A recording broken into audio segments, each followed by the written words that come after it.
Buenos días. Colombia se convierte en una narcodictadura de facto. Gustavo Petro, el presidente aplaudido por todos los partidos políticos en el Congreso de los Diputados, avanza a pasos agigantados en la destrucción de la democracia y la separación de poderes. El fiscal general de Colombia, Francisco Barbosa, ha anunciado este fin de semana que su familia saldrá del país cuanto antes bajo el acoso, la amenaza y el temor de ser asesinados. Ocurre horas después de que Petro asegurara que este fiscal se olvidaba de que la Constitución es quien le ordena, que él es el jefe del Estado y por tanto su jefe. Una polémica muy similar a la que ya protagonizó Pedro Sánchez cuando dijo que el fiscal general del Estado le obedecía al preguntar retóricamente eso de que la fiscalía de quién depende.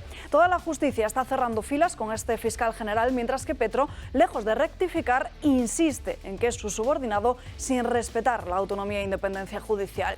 La luna de miel de los gobiernos de Occidente con Gustavo Petro y su capricho comunista no puede sostenerse mucho más en el tiempo. Es el mismo que vino a España con todo ese elitismo que él critica, al que Pedro Sánchez dio el collar de Isabel la Católica, al que Almeida entregó la llave de oro de la Villa de Madrid, al que todos los partidos políticos, a excepción de Vox y de contados con una mano diputados del PP, aplaudieron en el Congreso. Es Gustavo Petro y frente a él defiendan la democracia o sigan aplaudiendo.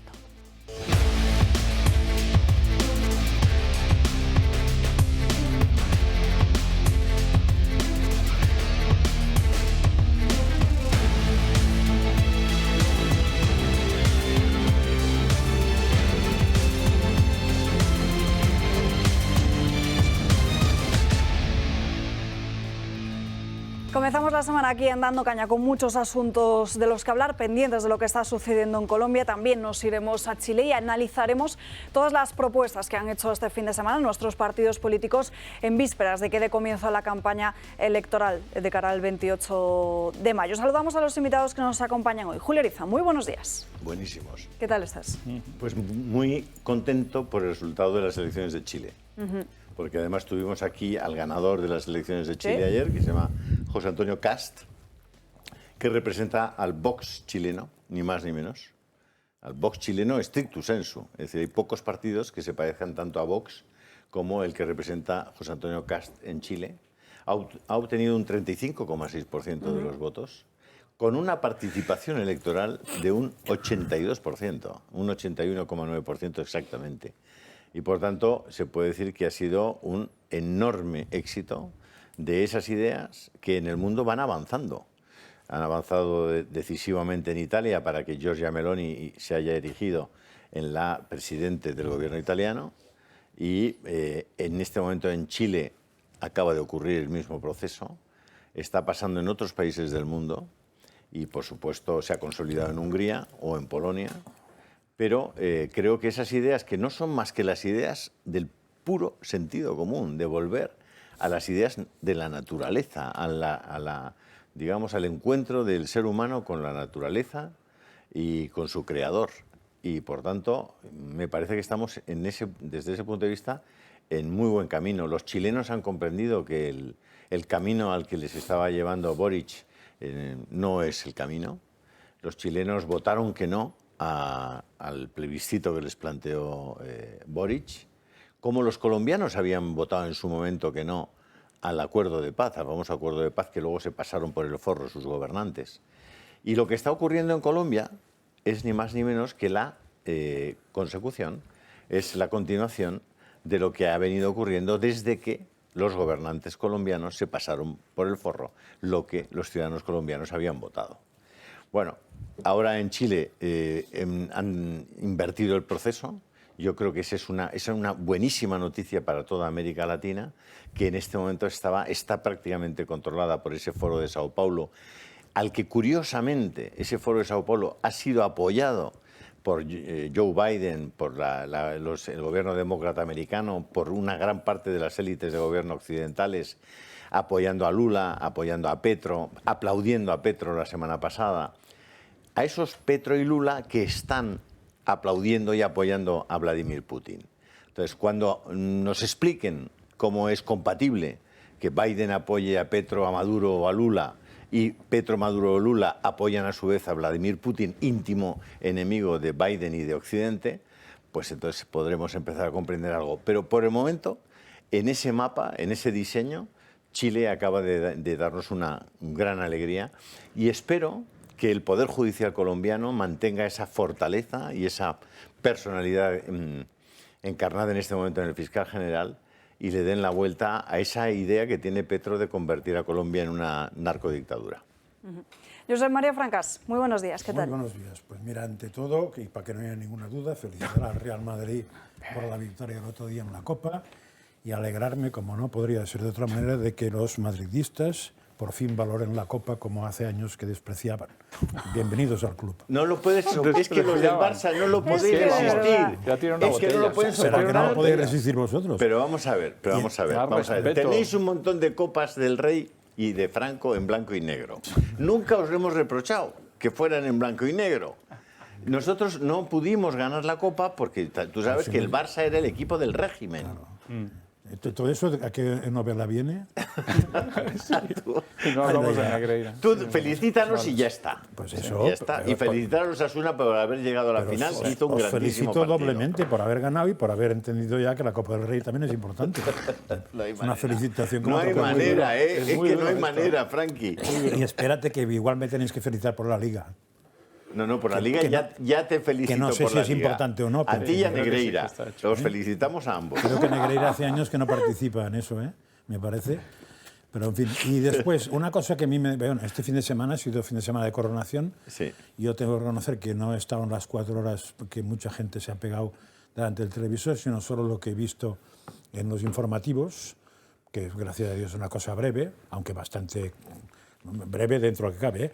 Pero me queda una cosa que me deja a mí bastante asombrado, ¿no?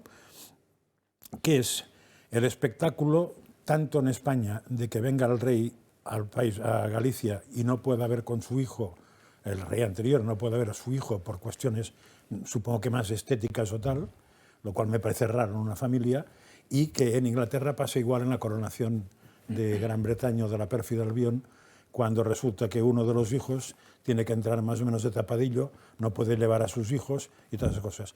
Hombre, Bueno, si el pero- coste de una familia real es ser tan raro como familia, no sé si les vale Pero la pena. Francas, en Reino Unido es diferente. ¿En qué sentido es Que diferente? el príncipe Harry ha renegado en todo momento de la Casa Real. Sí, pero si va a la boda es que quiere a su padre. Entonces, ¿qué Bueno, a la puede ir coronación, no a la boda. Pues, A la perdón, si va a la coronación, por boda. algo va a la coronación, no puede llevar a sus De hijos. hecho, su mujer Tiene que- no ha ido alegando que tenía que celebrar el cumpleaños de su hijo. Ya, y os parece normal, ¿no? Pero estos A son mí hijos, no. perdonad mi ignorancia, estos son hijos de qué mujer? De Camila. No, de Lady Di. Esos son de Lady de Di. Diana de Vale, Gales. pues ya está Son todo los de Lady explicado, Di. hombre. Ya está todo explicado.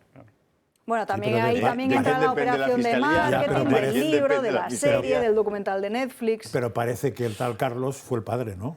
Sí, bueno. En ambos casos. Mater semper certa es, dicen los Ya, romanos. ya.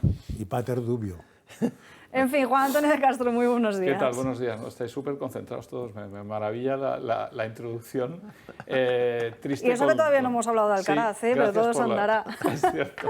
Gracias por la felicitación por el Madrid, en todo caso. Partidazo. Sois 4 aquí seguramente, ¿no? Sí, creo que sí. Partidazo, pero sobre todo, no sé, es Abusones. una maravilla, una obra de arte. Cuando tienes gente que mete unos goles así, es quitarse el sombrero y punto. No los he visto.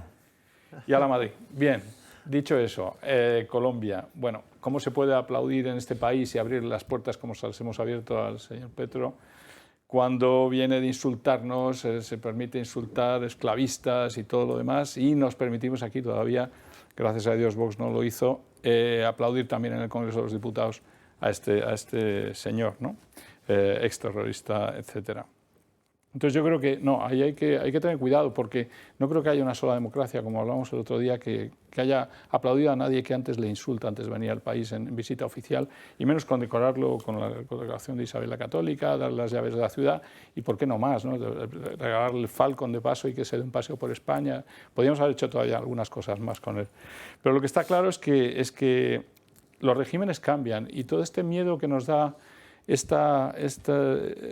digamos, progresismo globalista, global, puede que vayan cayendo. En Chile empieza a haber una reacción.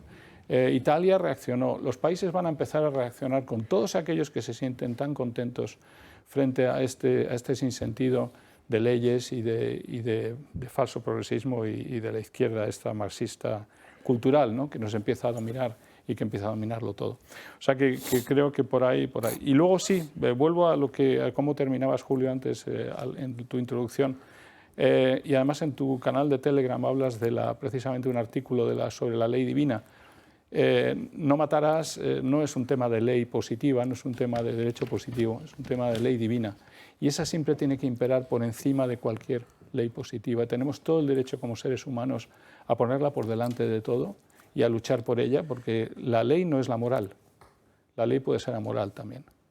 Y ahí yo creo, bueno, habría una discusión enorme, pero creo que hay que volver a los fundamentos y a la ley y respetar a la ley divina y respetarnos a los individuos con nuestros pensamientos cada uno, ¿no? José Manuel García Margallo, muy buenos días. Pues buenos días. Oye, he llegado a tiempo de conocer tu felicitación a los madridistas, cosa que te agradezco de corazón y espero que nos la repitas cuando ganemos la Champions. Mañana tenemos un partido muy complicado. Y no me entristecerá nada. Vamos a ir. Bueno, sobre el tema de América Latina es probablemente el continente más complejo que hay en este momento. Primero, es muy heterogéneo, entonces intentar sacar conclusiones que sean aplicables a todos los países me parece difícil. Y eso no es una reflexión teórica, es una reflexión que tiene traslación a la práctica. Es decir, la Unión Europea hasta ahora siempre ha querido hacer que los acuerdos sean acuerdos birregionales, Unión Europea, Mercosur, Comunidad Andina, etc. Eso ya no va a funcionar. Tendremos que ir a acuerdos de asociación país por país. En segundo lugar, lo que ha ocurrido en América Latina y desde luego en Colombia es que en Colombia el centro derecha tradicional que viene gobernando Colombia desde 1948 es la democracia más antigua de Iberoamérica. Se estropeó con la división entre Uribe y Santos, que era su sucesor, un clásico en la política, y eso ha permitido la emergencia de la izquierda. Lo que a mí no me parece tan buena noticia es que esto aumenta la polarización. Estabais hablando antes también del caso de Italia. Italia se ha producido el triunfo de Fratelli, Salvini y Berlusconi en un bloque y eso ha provocado que el Partido Demócrata cambie su liderazgo de Enrique Letta, que era un democristiano antiguo, un tipo muy moderado, a una señora que es extremismo puro. Es decir, está en la onda en que puede estar Pablo Iglesias. Pablo Iglesias tiene una lectura muy clara de esto. Él cree que en Europa solo hay tres izquierdas de verdad.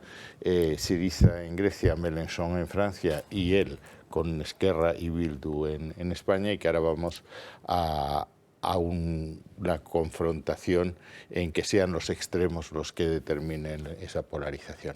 En América Latina ha habido, yo preparé un informe hace bastante tiempo, la segunda conclusión, la primera es la heterogeneidad. La segunda es el surgimiento de autocracias y de regímenes iliberales, es decir, regímenes que no respetan el Estado de Derecho como nosotros lo entendemos, la libertades fundamentales, división de poderes, economía social de mercado, etc.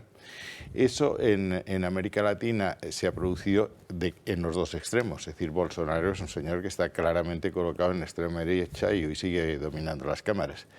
Y en todos los demás países, salvo tres, que son Uruguay, Paraguay y Ecuador por poco tiempo, están en el campo de las democracias y liberales de izquierdas, lo cual es una malísima noticia. Eso ha determinado que en los barómetros que se utiliza, y hay uno que es el latino barómetro, el apoyo a la democracia ha caído en los últimos años 14 puntos. La creencia en que los partidos son intermediarios entre la sociedad y el poder público también ha caído de forma muy notable. Y hay otros fenómenos que hay que tener en cuenta para conocer la emergencia de estos partidos de izquierda, que es el empobrecimiento de la población, que se ha producido fundamentalmente después del COVID. Hoy, según la Comisión Europea, hay 17 millones de pobreza extrema en América Latina. La violencia ha aumentado hasta un grado insospechado y ha habido crisis humanitarias muy importantes, la más importante desde luego la de Venezuela. Yo no creo que sea una buena noticia el que surjan los extremos, y esto no es nuevo en la historia, ¿eh?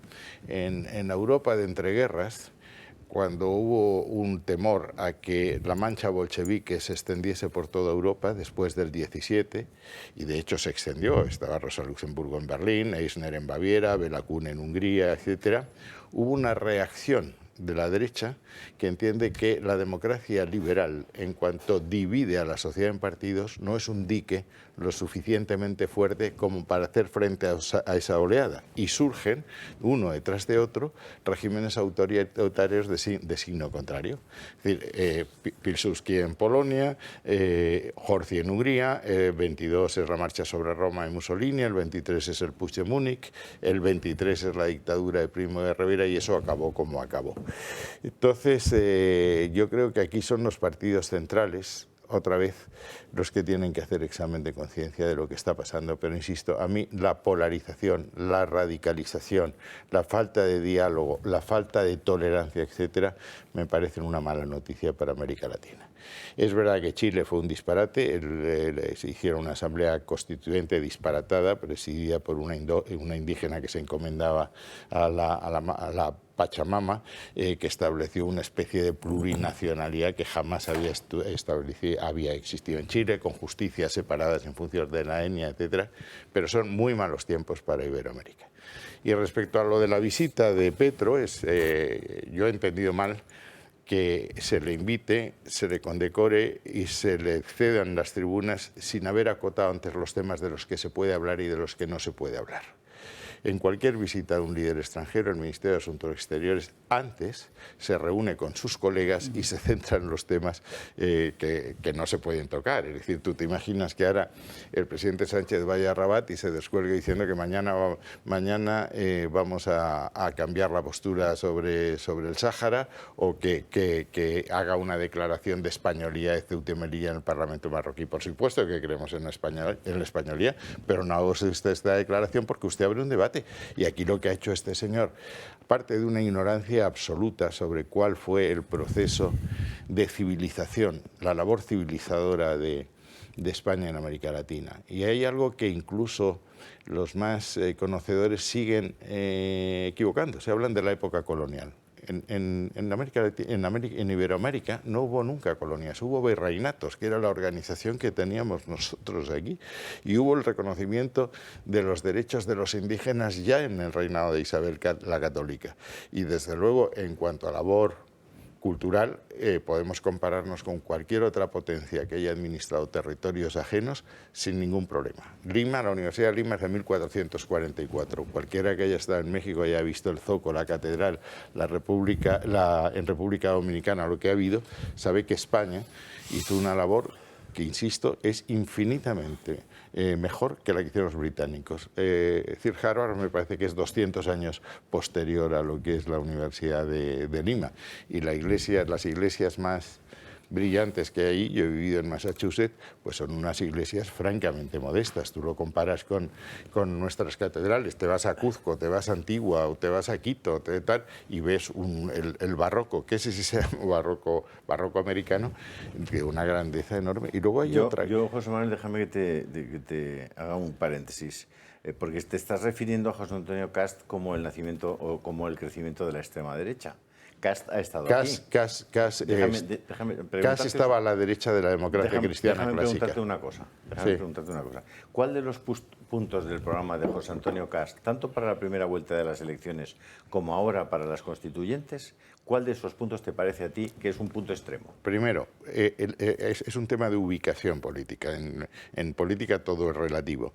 Y digamos que ahí estaba la democracia cristiana tradicional chilena, que estaba en la concertación, y Cast supera o casi supera los postulados tradicionales de los dos partidos que venían de Pinochet, Renovación y la UDI. ¿Qué postulados son esos? No te puedo decir. El programa de Cast, es un programa y habla de libertad de empresa, sí. Habla de la libertad de los padres para educar a sus hijos, habla del derecho a la vida, habla de más persona y menos Estado. Yo creo que todos esos postulados tú los compartes, y no creo que tú seas de extrema derecha. No, vamos a ver. Hay un tema aquí, has tocado un tema muy, muy serio. En planteamiento económico. Yo no soy un liberal a ultranza, es decir, creo que eso cayó en 2007. vivimos una revolución neoconservadora que empezó en la guerra de Yom Kippur en el 73 y que termina en 2007 con la caída de Lehman Brothers. ¿Quién domina intelectualmente? Milton Friedman y los monetaristas. Ellos entienden que la única política que los poderes públicos pueden poner en marcha... La política monetaria. Nada Chicago, más, ni sin Chicago. política fiscal, etcétera. Nosotros creemos, primero, que la economía social de mercado, que es la economía, es el postulado clásico de la democracia cristiana de siempre, es dos patas. Un mercado que funcione y compensación social. ¿Qué quiere decir un mercado que funcione? Un mercado que esté regulado. Sin regulación pasa lo que pasó con Lehman Brothers. Te voy a dar una cifra que me impresiona mucho. Los sueldos de los 5 presidentes de los bancos que hubo que rescatar en Estados Unidos, después de Lehman Brothers, sumaron 3.500 millones de dólares. Y el presidente de Lehman Brothers ganaba $13.000 al día.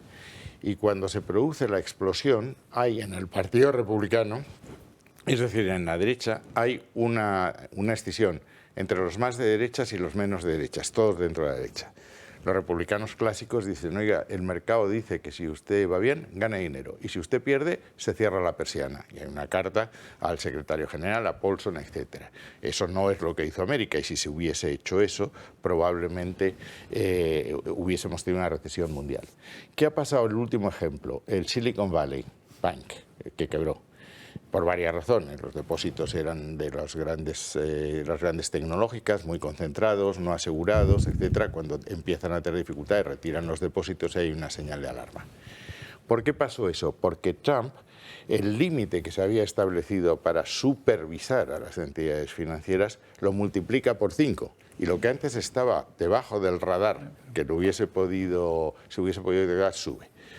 Segundo principio es la compensación social, que es la expresión laica del amor cristiano. ¿Qué tiene que ver eso con las preguntas? Con Cast. Con Cast. Me ha preguntado... Es que no entiendo perdóname que intervenga. Yo te lo explico. Dice que la entrada de la economía liberal sobre un tema en el que está claro que Cast y las diferencias de la extrema derecha. Es que no entiendo. Yo me interpreto mal, pero es que no entiendo la entrada de la economía. Me ha dicho que la posición económica, has hablado de libertad de empresa, que es similar a la nuestra, la de Cast. No es verdad. Pero tú lo que estás explicando, yo lo comparto. Sí, yo también. Yo lo comparto. Pero eso no es lo de Cast. Cast está en la pura libertad de mercado. Está en los Chicago Boys. No. Léete el programa y verás que no, y que incluso la propuesta para la modificación del sistema de pensiones, contraria a la que planteaba Boric, es exactamente una... El sistema de pensiones no lo puedes traer a colación, perdona. Pero no, ¿por qué? Porque el sistema chileno es un sistema único en el mundo. Sí, era un sistema de capitalización, no era un sistema de reparto. Sí. Entonces se están moviendo en un terreno de juego. Cualquier modificación que hay es... Yo lo que trato de hacerte, de reflexionar contigo es, se le puede poner una etiqueta a Cast. Póngale usted la etiqueta que quiera. ¿Está más a la derecha que la democracia cristiana? Esa etiqueta no es más que una etiqueta. Es decir, perdona, está más a la derecha que Frey, está más a la derecha que Alwin. ¿Qué es estar más a la derecha? Perdona un momento, ¿qué problema hay en estar más a la derecha de la democracia cristiana? Bueno, que te mueves del centro político. Si es un problema te mueves del centro político. Yo estoy a la izquierda de este señor geográficamente y no me enfado. Ahora tú me dices, ¿en qué se traducen las propuestas? Te estoy intentando explicar las diferencias entre la libertad de mercado... Es que no son tales, José Manuel. Y comparas al régimen de Meloni con Podemos y con los extremo derecha. Que no tiene... José Antonio, hoy yo reconozco que he dormido mal, pero debo estar más torpe que de costumbre. Es decir, a quien es asimilado con la extrema izquierda, esa Schlein que ha ganado en el Partido Demócrata. Y lo que he dicho es que se están produciendo, el triunfo de la extrema derecha se traduce inmediatamente en la extrema izquierda. ¿Pero qué problema? ¿Por qué primero? ¿Por qué llamarle contesta extremos? Eso a tu pregunta. No se me ha ocurrido decir pero ¿por qué llamarle extremos a posiciones que son absolutamente normales y políticamente abiertas y sin ningún problema de extremismo de derechas a la clásica? ¿Qué quiere decir normal? ¿Por qué llamarle extremos? Por táctica política. Tú me preguntas, norma que viene de normalidad, de generalidad. Mira cualquier encuesta desde el año 77. ¿Tendrán razón o no tendrán razón? Pero el electorado español está, siendo 10 la extrema derecha y 0 la extrema izquierda, entre 4,5 y 5. No, 4,5 y 5. entre 4,5 y 5. Y eso explica, es decir, por qué Alianza Popular no pudo ser nunca, no pudo ganar nunca unas generales hasta que se convierte en Partido Popular, se traslada al centro político. Eso es una percepción, ¿de acuerdo? Que es el Congreso de Sevilla. Y entonces se ganan las elecciones. Entonces, Kast está a la derecha, por eso no va con la democracia cristiana. En Chile estaba la Concertación, estaban los dos de Pinochet, la UDI y Renovación, y este está todavía más escorado que... Kast ha sacado un 35,6% de los votos y la democracia cristiana que tú dices un 21%. Eso no ya que prueba habláis nada. de Kast y de Chile, vamos a tratar de situar... Vamos a tratar de situar a los espectadores que nos están viendo, que habrá muchos de ellos que a lo mejor desconocen lo que ha sucedido este fin de semana en Chile. Vamos a ver cómo el partido de José Antonio Kast ha arrasado en esas elecciones al Consejo Constitucional. Será el Partido Republicano de Kast ahora el encargado de redactar ese nuevo proyecto de Constitución. Gabriel Serrano, cuéntanos, porque además el partido encabezado por Kast se ha convertido en la fuerza más votada de unas elecciones desde el retorno precisamente a la democracia. Gaby. Pues así es, Alba. Chile ha celebrado sus elecciones y se olía quién iba a ganar, pero no con tanta contundencia. José Antonio Kast, líder de la derecha, se ha proclamado vencedor. Esta victoria, además de asumir la presidencia, permite cambiar la Carta Magna, que ha sido uno de los grandes problemas en el país, ya que no conseguían llegar a un acuerdo. Kast, líder del Partido Republicano, confirmó que Chile ha derrotado a un gobierno fracasado, incapaz de afrontar la crisis de la inseguridad migratoria, económica y social, y que a pesar de la victoria, su mensaje es que no hay que celebrar por la situación que están viviendo. Gracias a cada uno de ustedes, pero hoy día debo decir que no hay nada que celebrar. Y alguien se preguntará por qué. Porque Chile no está bien, porque los chilenos no estamos bien. Y eso hay que grabárselo en el corazón. Las cosas no están bien. Y por la otra parte, Gabriel Boric, el que hasta ahora ha sido el presidente, tiende la mano a Kast. Aquí se leen dos interpretaciones, Alba, que tras el batacazo de la izquierda y la pérdida de representación, quiere agarrarse a algo y ayudar a construir una mejor Chile, algo que durante su mandato se ha visto en entredicho, o que de verdad piense lo que dice. El proceso anterior, y debemos decirlo, fracasó entre otras cosas porque no supimos escucharnos entre quienes pensábamos distinto. Quiero invitar desde ya al Partido Republicano, que ha obtenido una primera mayoría incuestionable en esta elección, a no cometer el mismo error que cometimos nosotros en su momento. La realidad es que el país sudamericano tiene nuevo rumbo y esta victoria promete mejorar el devenir del país y desbloquear lo que la izquierda no quería soltar. Gracias, Gaby. Nos tenemos que ir a una breve pausa de publicidad. A la vuelta volveremos con este debate sobre Chile. También les contaremos qué es lo que ha sucedido en Colombia y además recordaremos algunos de los mejores momentos de José Antonio Kast en una entrevista que tuvimos aquí precisamente en Dando Caña. 2 minutos y volvemos.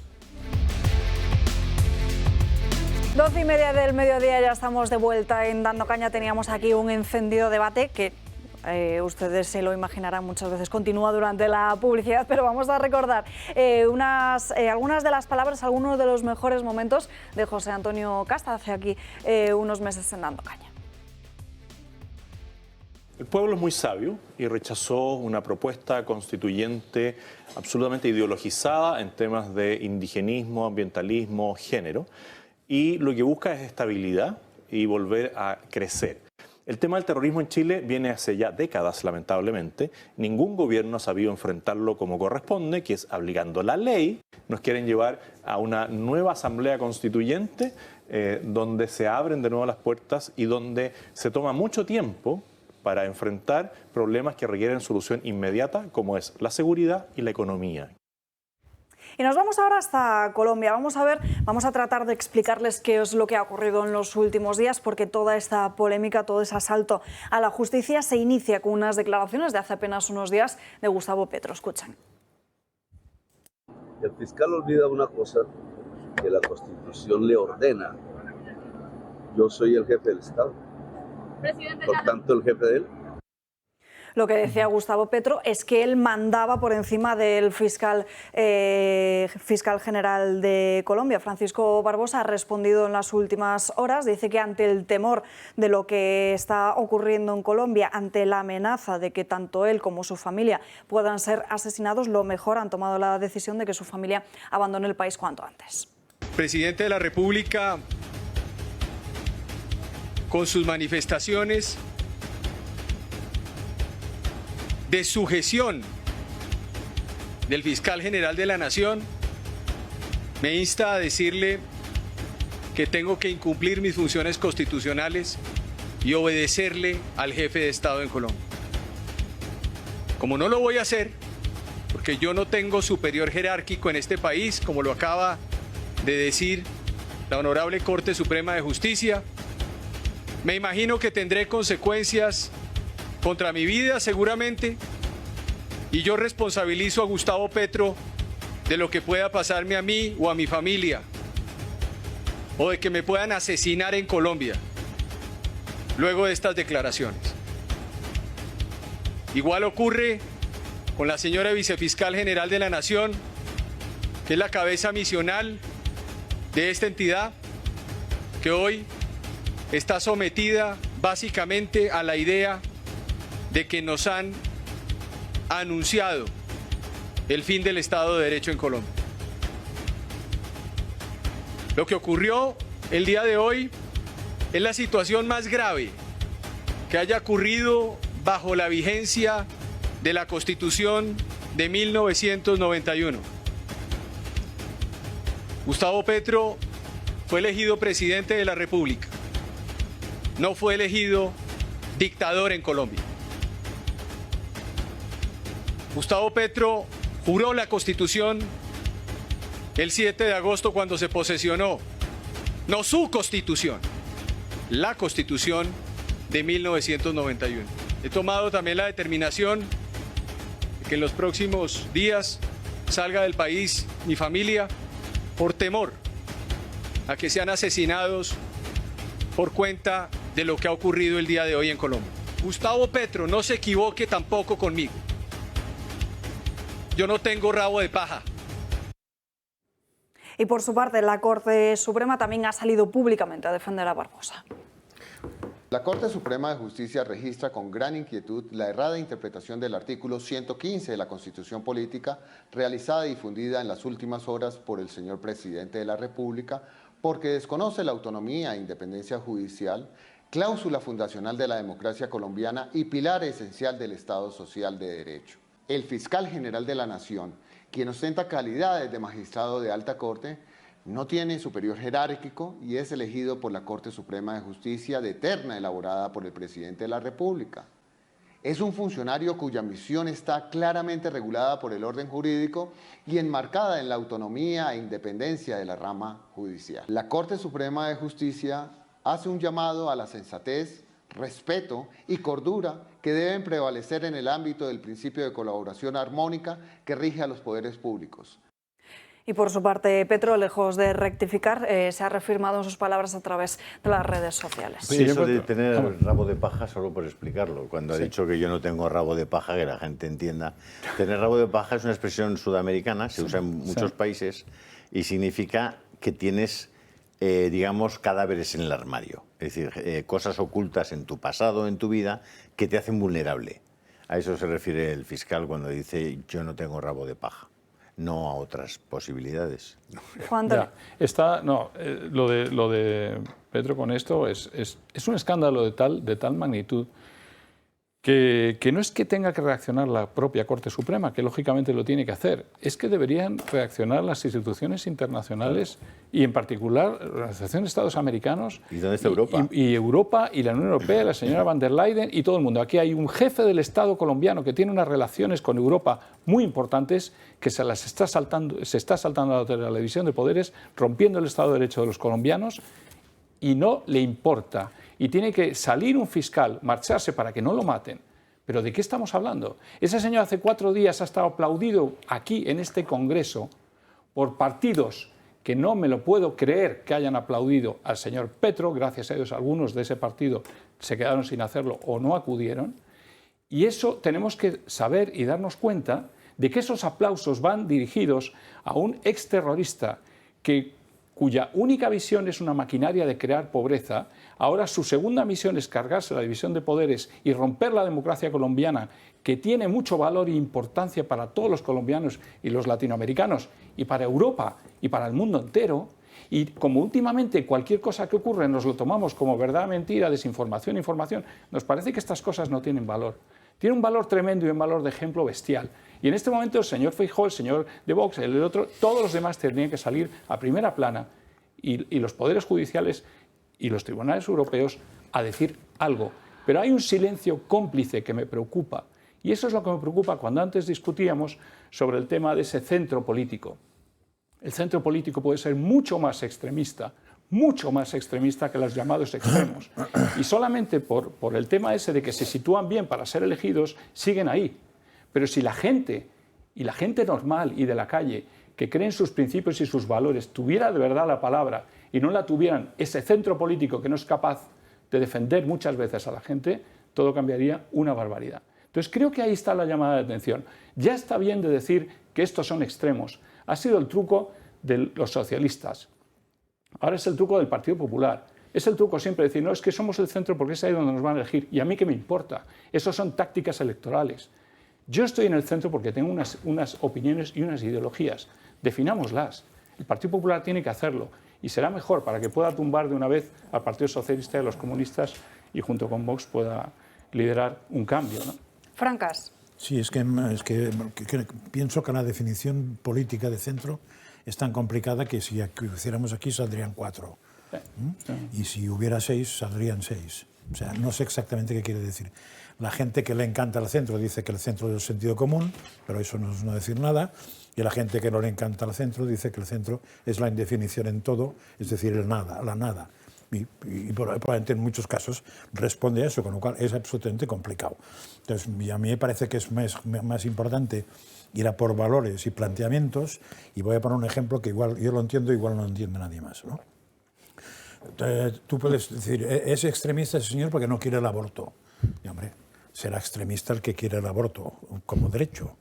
Pero vamos a suponer que son los dos extremistas, el que quiere el aborto como derecho y el que no quiere el aborto. Y el centro es, hagan ustedes lo que les dé la gana. Digo, hombre, entonces usted también quiere el aborto. Entonces, y yo entiendo perfectamente que el señor que es mi caso, que entiende que el aborto es un mal, no va a matar a la gente que aborta, no va a decapitar a la gente que aborta, pero hará todo posible para que la gente no aborte respetando la libertad, pero hará todo posible para que la gente no aborte.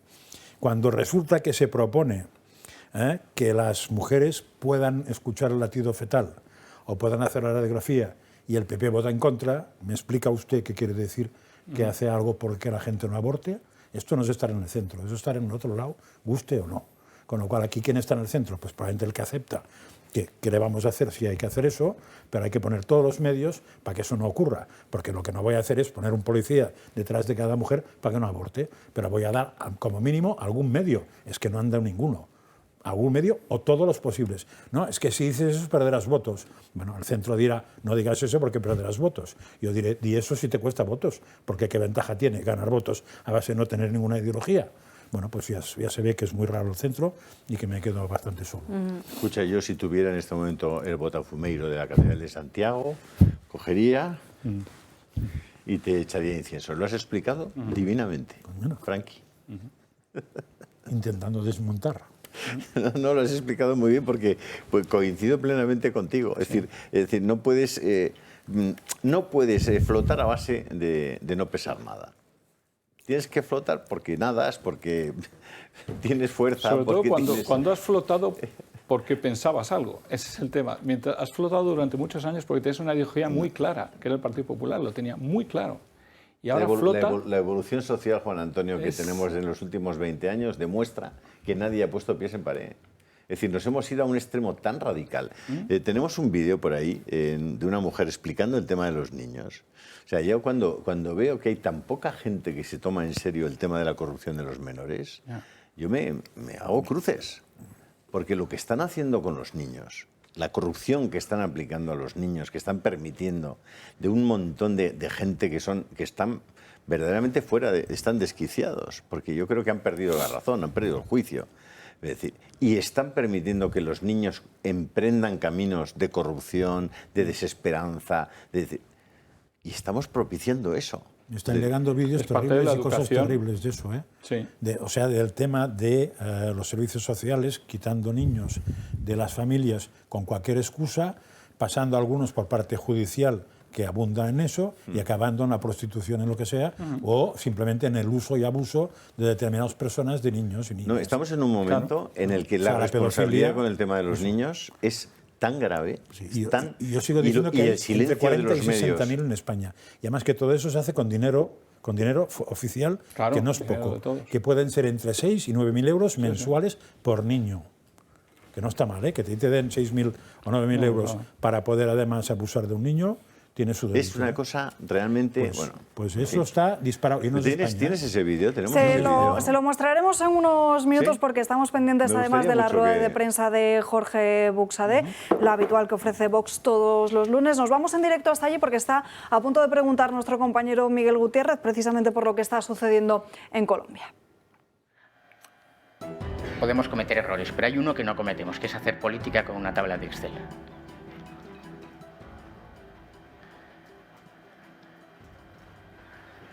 Muy buenas, señor Buxadé, Miguel Gutiérrez para El Toro Televisión. El fiscal general de Colombia ha anunciado que su familia abandona el país por miedo a ser asesinada por orden de Petro, ya que han tenido un rifirrafe, pues porque él es el fiscal general y Petro dice que él es su jefe, un poco como lo hizo Sánchez, ¿no?, con aquello de que depende de la fiscalía.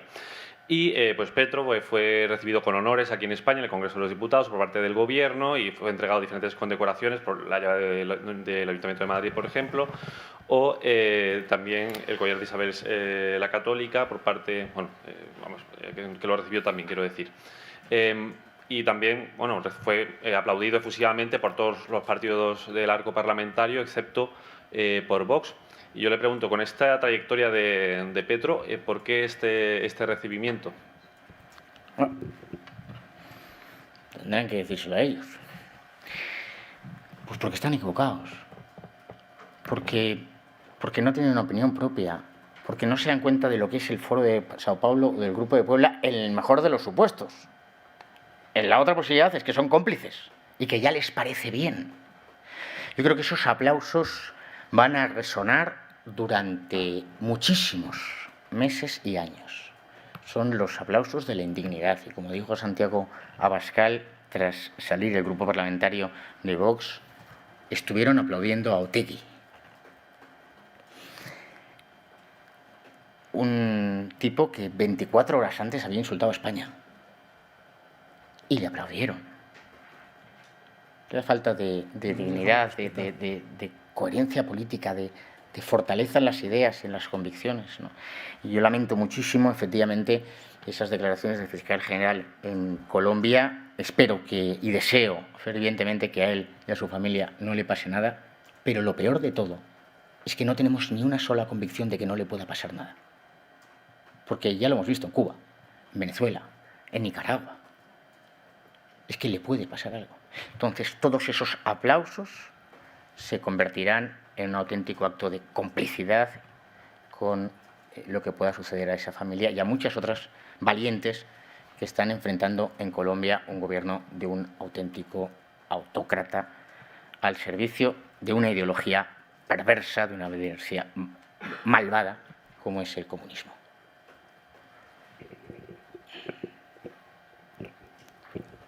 Acaban de escuchar la respuesta de Jorge Buxadé en directo para El Toro Televisión.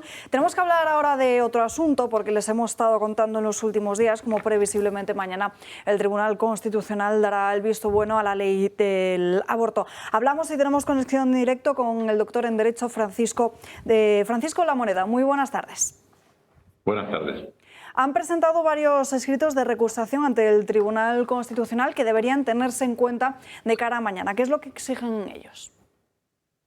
Bueno, vamos a ver. Hay 10 organizaciones que hemos presentado, entre ellas está NEO, está la Asociación Católica de Propagandistas, está la Federación de Asociaciones Provida de toda España, está la Fundación del Foro Español de la Familia, Asociación Cristianos en Democracia, etcétera. Son 10 organizaciones que representan a 140 asociaciones de toda España, es decir, representan a cientos de miles de ciudadanos. Es la primera vez que en democracia se da esta circunstancia, que la sociedad civil se moviliza para presentar y personarse como nos personamos en marzo, presentando una queja porque hay 4 magistrados que no deben intervenir mañana en el Pleno del Tribunal Constitucional, porque están incursos en causas legales de recusación.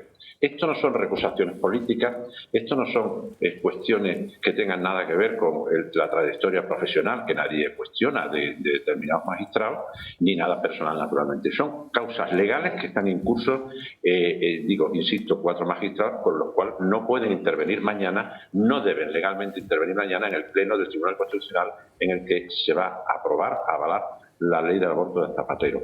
Pero como si fuera la ley de la vivienda, es decir, aquí no estamos ahora hablando del tema de fondo, que ya de por sí es bastante importante. Estamos hablando de una cuestión de forma esencial en un Estado de Derecho y máxime en nuestro más alto tribunal. ¿Cuáles serían, don Francisco, esas causas específicas de incompatibilidad? Bueno, pues me alegro que me haga esa pregunta, don Julio, porque precisamente esto no son causas genéricas ni son, insisto, motivaciones políticas o ideológicas.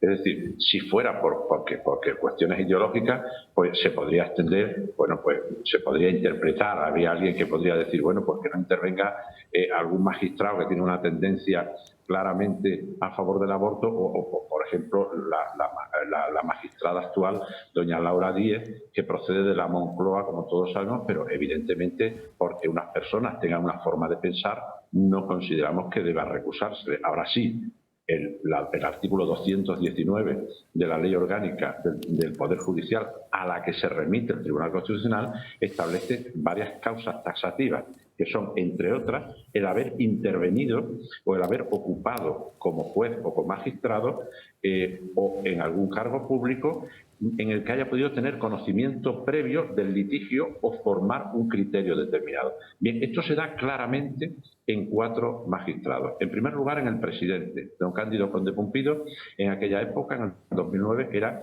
presidente del Consejo Fiscal, Fiscal General del Estado, que emitió un informe que está en Internet, de junio de 2009, en el que avalaba ese proyecto de ley. Y ahora pretende ser parte de la votación de mañana. En segundo lugar, don Juan Carlos Campo, hasta hace poco es ministro de Justicia, pero que en aquella época era secretario de Estado de Justicia. Por el artículo 87 de la Ley del Gobierno del año 97, el secretario de Justicia es el que propone al Consejo de Ministros los proyectos de ley. Este señor ha intervenido directísimamente, aparte de haber sido diputado en 3 legislaturas del Partido Socialista, pero no es esta la causa, el motivo principal, que podría tener interés directo, sino es una causa legal. Ha intervenido directamente, ha tenido conocimiento, objeto y ha formado criterio. Y en tercer lugar, 2 magistradas. Una de ellas hay que, desde luego, en un gesto que le honra, doña Concepción Espejel, ella misma en febrero pidió no ser parte porque no podía, tenía que abstenerse porque era miembro del Consejo General del Poder Judicial, que también emitió un informe en su momento sobre este proyecto de ley. Ella pidió, manifestó su intención de abstenerse, pero en un auto del 9 de febrero el Pleno del Tribunal Constitucional se lo impidió y se ve obligada a intervenir. En la misma causa estaría precisamente la ponente de la sentencia, doña Inmaculada Montalbán, que fue también miembro del Consejo General del Poder Judicial. Le afectaría la misma causa. Fíjese, don Julio, hasta tal punto que cuando el 9 de febrero el Pleno del Tribunal Constitucional decide inadmitir la abstención de doña Concepción Espejel, esta en ese auto emite un voto particular en el que yo quiero resaltar lo que esta señora, que mañana se va a ver obligada a pronunciarse y a intervenir en un pleno contra su voluntad, dice claramente en ese auto, dice: esto repercute negativamente en la apariencia de imparcialidad que el tribunal ha de proyectar a la sociedad, poniendo en riesgo la confianza que los tribunales deben inspirar a los ciudadanos en una sociedad democrática. Dice, hay un riesgo de afectación de la imagen de imparcialidad. Esto no lo está diciendo un político ni lo está diciendo un magistrado hace 20 años. Lo está diciendo una magistrada, lo ha dicho en un auto, en un subauto particular, hace 2 meses justamente, en el que ella misma manifiesta su malestar y yo creo que con sus propias palabras define lo que mañana desgraciadamente puede pasar. Y yo creo que no debe pasar por la salud democrática de nuestro Estado de Derecho, que se vería en un desafío verdaderamente, a mi juicio, bastante triste. Está muy bien explicado. De hecho, le aseguro que vamos a cortar esta entrevista para enviarla por las redes para que la gente pueda entender perfectamente cuál es su punto de vista sobre este asunto. Me parece que sería muy importante que la gente entendiera, puesto que ya todos sabemos que el rodillo va a funcionar, la pisonadora probablemente va a pasar por encima de todas estas consideraciones mañana, que nos gustaría qué posibilidades existen después de oponerse a esta forma de actuar y a la presunta resolución o fallo que va a salir del Tribunal Constitucional y revocar esa misma decisión. ¿Existe alguna posibilidad de echar para atrás eso? Bueno, entiendo que sí, porque, mire, don Julio, le pongo un ejemplo desgraciadamente próximo, digo, en España, que vivimos hace unos años, como cuando a Otegi fue juzgado en la Audiencia Nacional, en la Sala de lo Penal, una magistrada le preguntó si condenaba el terrorismo y creo que, o sea, él dijo que no, y creo que ella comentó por lo bajo, a micrófono cerrado, algo así como ya lo sabía lo que iba a contestar o algo de esto. Bueno, por una pequeña manifestación de 2 segundos de una magistrada de la Audiencia Nacional, el Tribunal Europeo de Derechos Humanos de Estrasburgo declaró nula la sentencia por falta de imparcialidad de esta magistrada de los juzgadores. Entonces, a la vista de ello y con otros precedentes mucho más importantes, he querido señalar este porque es como más cercano y conocido, ¿no? Hay infinidad de precedentes europeos donde por falta de imparcialidad de los jueces se han declarado la nulidad de esa sentencia. Más que por cuestiones de fondo, porque el tema del aborto sería difícilmente recurrible en cuanto al fondo, porque, bueno, normalmente el Tribunal de Justicia de la Unión Europea de Luxemburgo o el de Derechos Humanos de Estrasburgo en derechos nacionales no suelen entrar, pero indudablemente habrá que intentarlo no obstante. Pero en este aspecto formal de lo que son las causas de recusación que se han desatendido, yo veo desde luego que hay una posibilidad evidente de que eso sea así.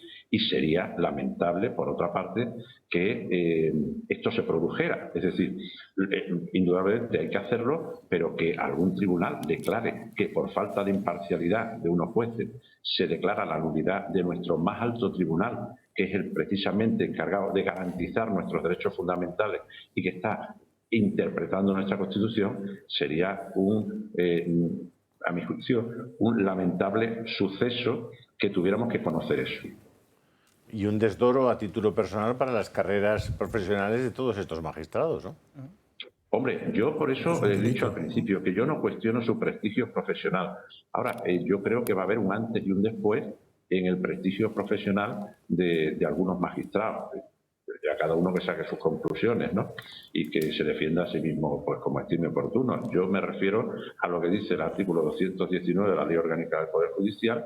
Esto es una presunción y si ellos consideran que en algo bueno, pues no es exactamente correcto, pues que entablen en primer lugar las acciones oportunas frente a su compañera, la magistrada Antonia Concepción Espejel, que ya ha advertido este peligro de imparcialidad y, por supuesto, que demuestren que estos informes no se produjeron en su día, que sí se produjeron.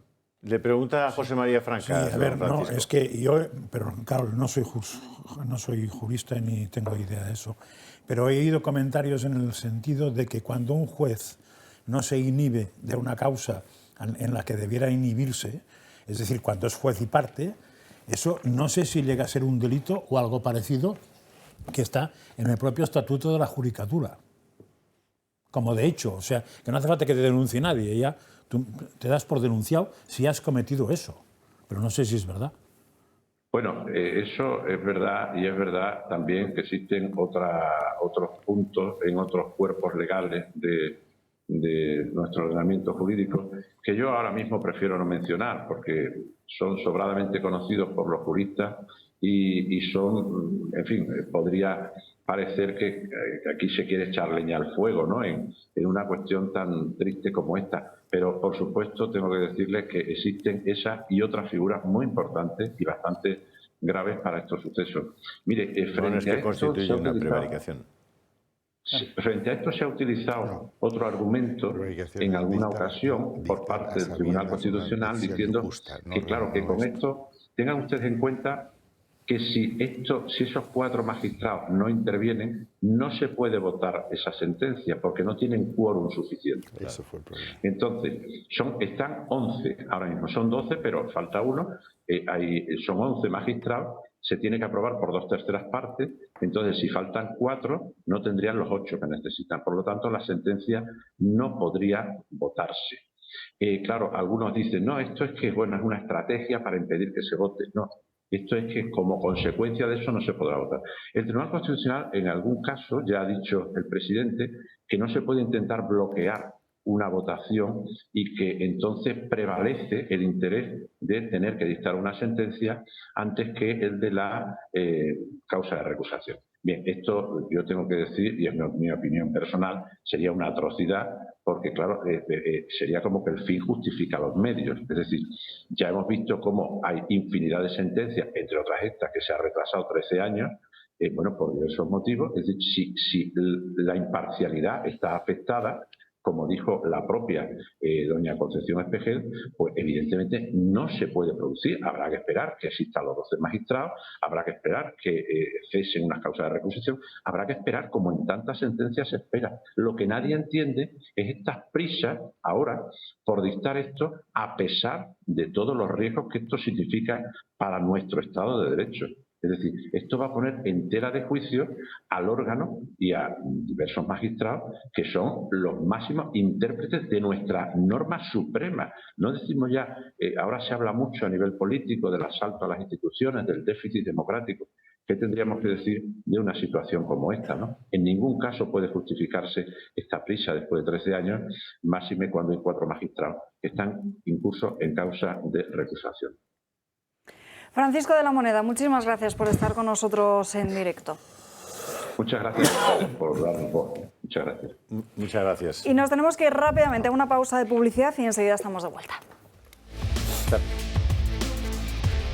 Ya estamos de vuelta en Dando Caña, pasan 2 minutos de la 1 en punto de la tarde. Tenemos una noticia de última hora porque la COE ha dado luz verde a subir los sueldos 10 puntos entre 2023 y 2025. Luego les daremos más detalles. Antes nos vamos hasta Zaragoza con Julio Calvo, que es el candidato de Vox al Ayuntamiento. Muy buenas tardes. Hola, buenas tardes. Don Julio, cuéntanos, ¿cuáles son sus prioridades? Porque lo que hemos escuchado en estos últimos días es que se han comprometido a mejorar la seguridad y también la limpieza en los barrios de Zaragoza, además también de una bajada de impuestos.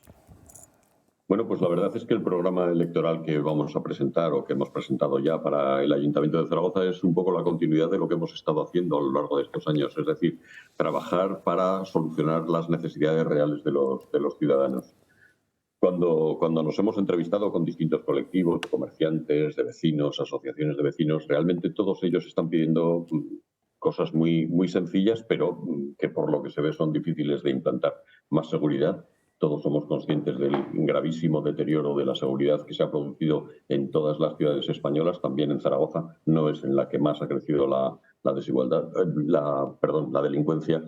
Pero ha crecido significativamente y esto está preocupando a los ciudadanos. El tema de la limpieza, menores impuestos, lógicamente, menores trabas burocráticas, todos los emprendedores se quejan, todos los empresarios, autónomos, comerciantes se quejan de las enormes trabas burocráticas que se están sufriendo por parte del Ayuntamiento de Zaragoza.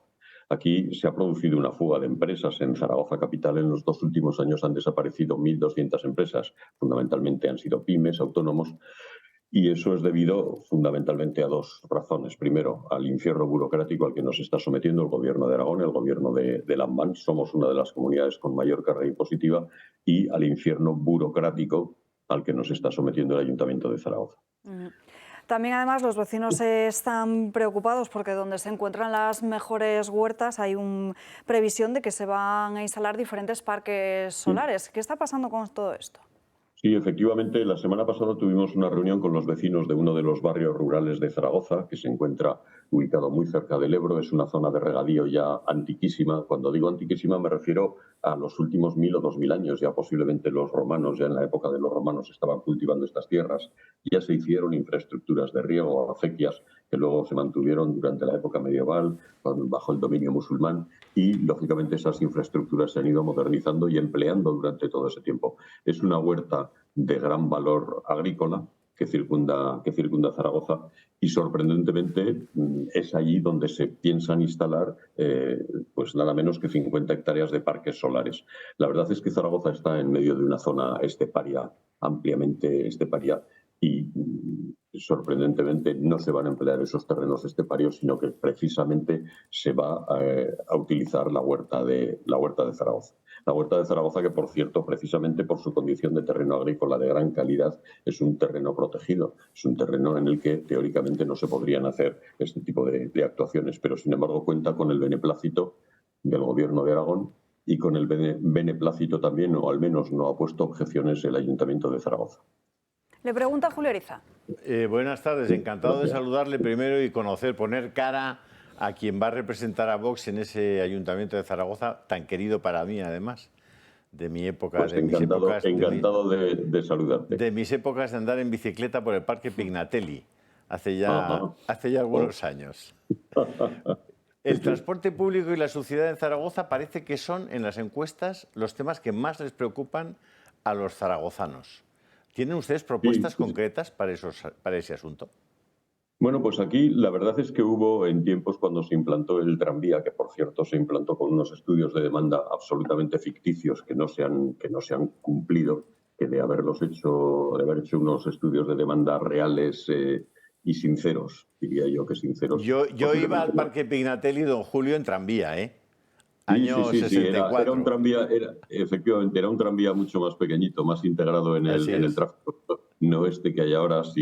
Si ha visto el tranvía que pasa por el medio del Paseo de Independencia, verá que se ha convertido en un andén ferroviario y que obligó en su momento a eliminar bastantes líneas de autobuses. Se hizo una reordenación de los autobuses precisamente para que no compitieran con el tranvía en aquellos sitios en donde competía con el mismo trazado. Bueno, y eso provocó bastantes quejas en ciertos barrios. Desde entonces, estoy hablando del año 2011-2012, no se ha vuelto a cometer una reordenación de las líneas de autobuses. Luego, como saben, se han implantado ya los famosos carriles pacificados, las calles semipeatonales o peatonales, las limitaciones de velocidad. Se han eliminado muchas plazas de aparcamiento, se han ensanchado aceras, en fin, todo eso que ha contribuido, lógicamente, a deteriorar de alguna manera la movilidad. Hoy 4 años más tarde de que entrara a gobernar el Partido Popular, sí que podemos decir que la movilidad en Zaragoza es bastante peor, significativamente peor que lo que era hace 4 años. Es decir, para desplazarse de un lugar a otro de Zaragoza, ahora se tardan unos cuantos minutos más que hace 4 años. Y eso, sí, evidentemente, eso genera pues quejas y malestar entre los vecinos, muy comprensible por otra parte. Nosotros hemos pedido en reiteradas ocasiones que determinados carriles pacificados pues se vuelvan a su estado natural, por una sencilla razón, porque tienen carriles bici a lo mejor justo al lado. Y bueno, el tema de la limpieza también es un tema recurrente. Hemos hecho algunos vídeos que muestran en qué estado lamentable se encuentra el casco histórico de Zaragoza, y la verdad es que el tema de la limpieza deja mucho que desear. Sí.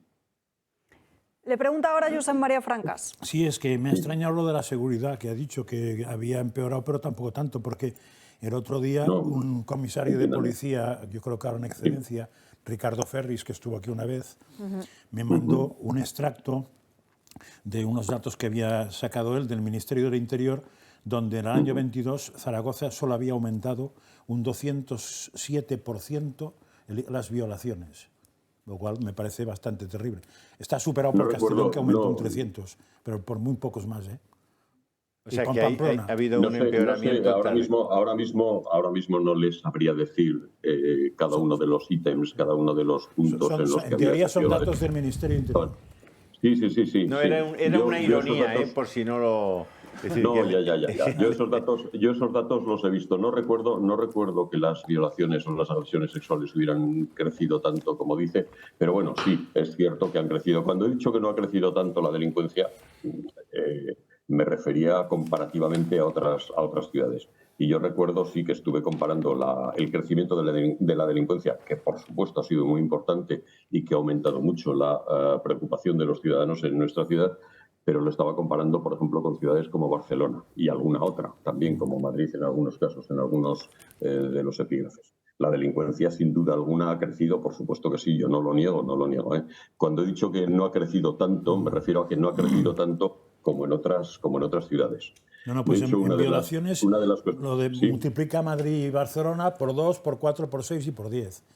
Es mucho peor Zaragoza. Vamos, concretamente Madrid está en un 58% de crecimiento y Barcelona todavía menos. O sea, en violaciones Zaragoza casi tiene el récord. En lo que me han mandado ahora mismo, mire, le hablo de memoria porque yo, evidentemente, usted ha revisado recientemente esos datos y yo, por el contrario, estos datos los revisé ya hace tiempo. Y yo los datos que revisé, desde luego, sí que había un incremento de la delincuencia muy importante en Zaragoza, eso es verdad.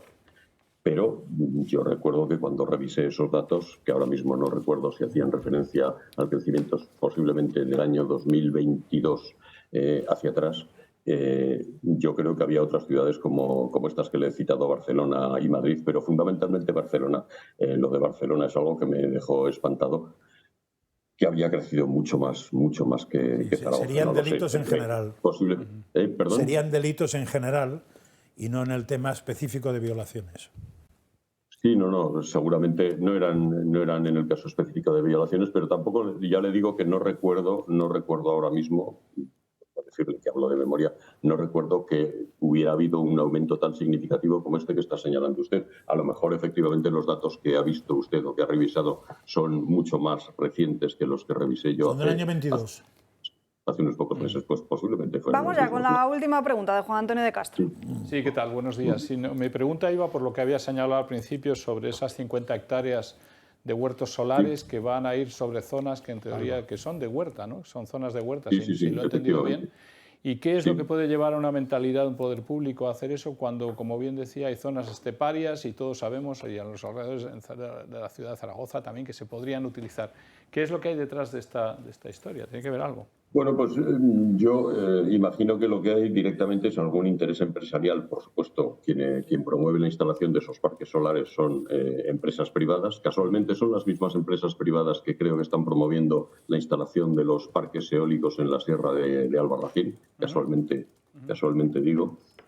Y bueno, evidentemente el acceso a unas zonas de huerta ya urbanizadas, no están urbanizadas, quiero decir, que cuentan con caminos, que son zonas llanas, que tienen fácil acceso, etcétera, etcétera, pues evidentemente facilitará muchísimo a estas empresas la instalación de los parques solares que no tener que adecuar zonas esteparias más alejadas de la ciudad, que no cuentan con caminos, que no tienen accesos practicables o no tan buenos como estas zonas.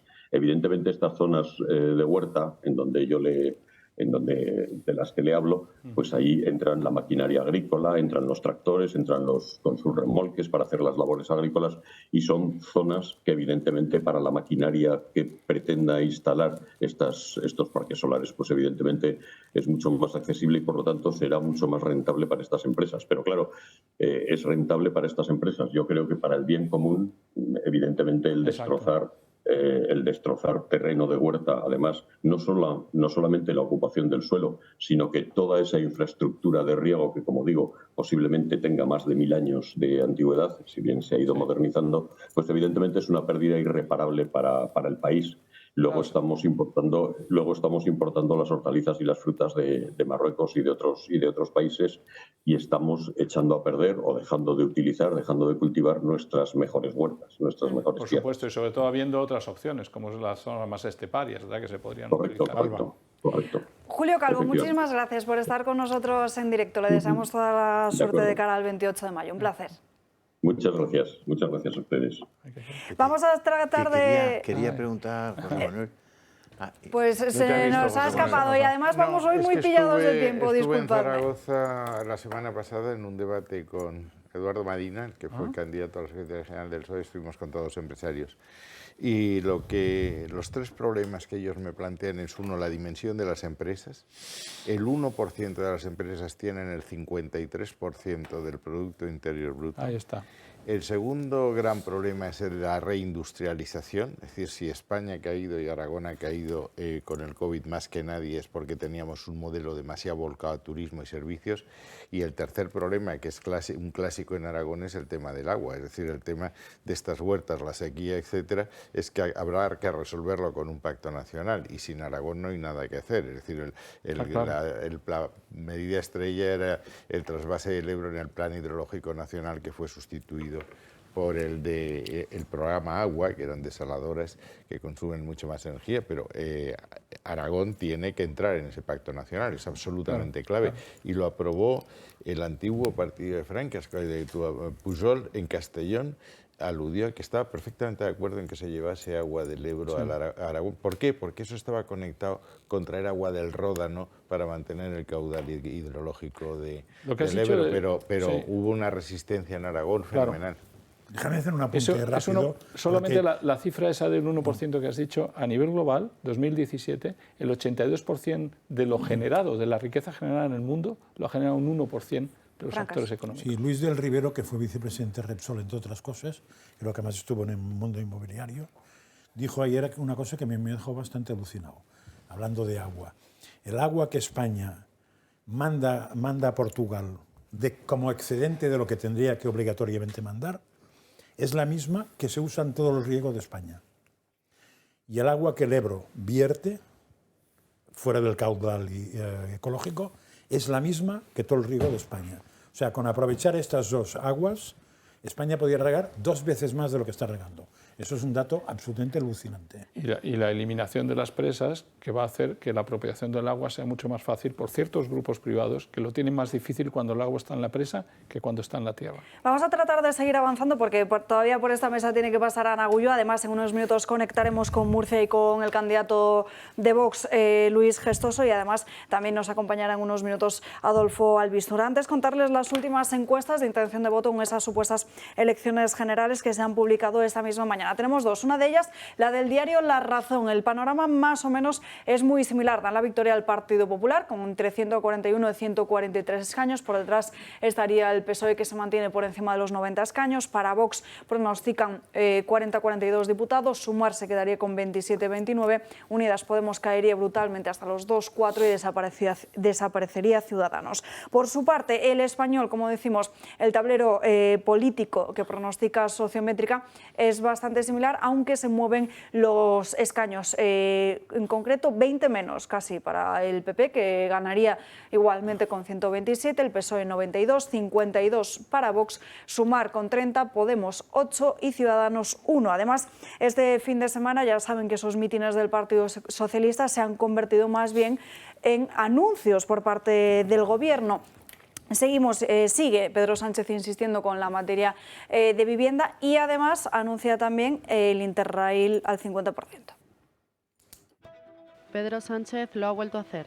Quiero anunciar un nuevo compromiso a los ciudadanos y ciudadanas de nuestro país. A escasos días de las elecciones, el presidente del Gobierno ha vuelto con las ofertas electorales, utilizando como no un mitin del PSOE. Así, el Consejo de Ministros aprobará la creación de una línea de avales para garantizar el 20% de la hipoteca. Vamos a crear una línea de avales para garantizar hasta ese 20% de la hipoteca a nuestros jóvenes menores de 35 años.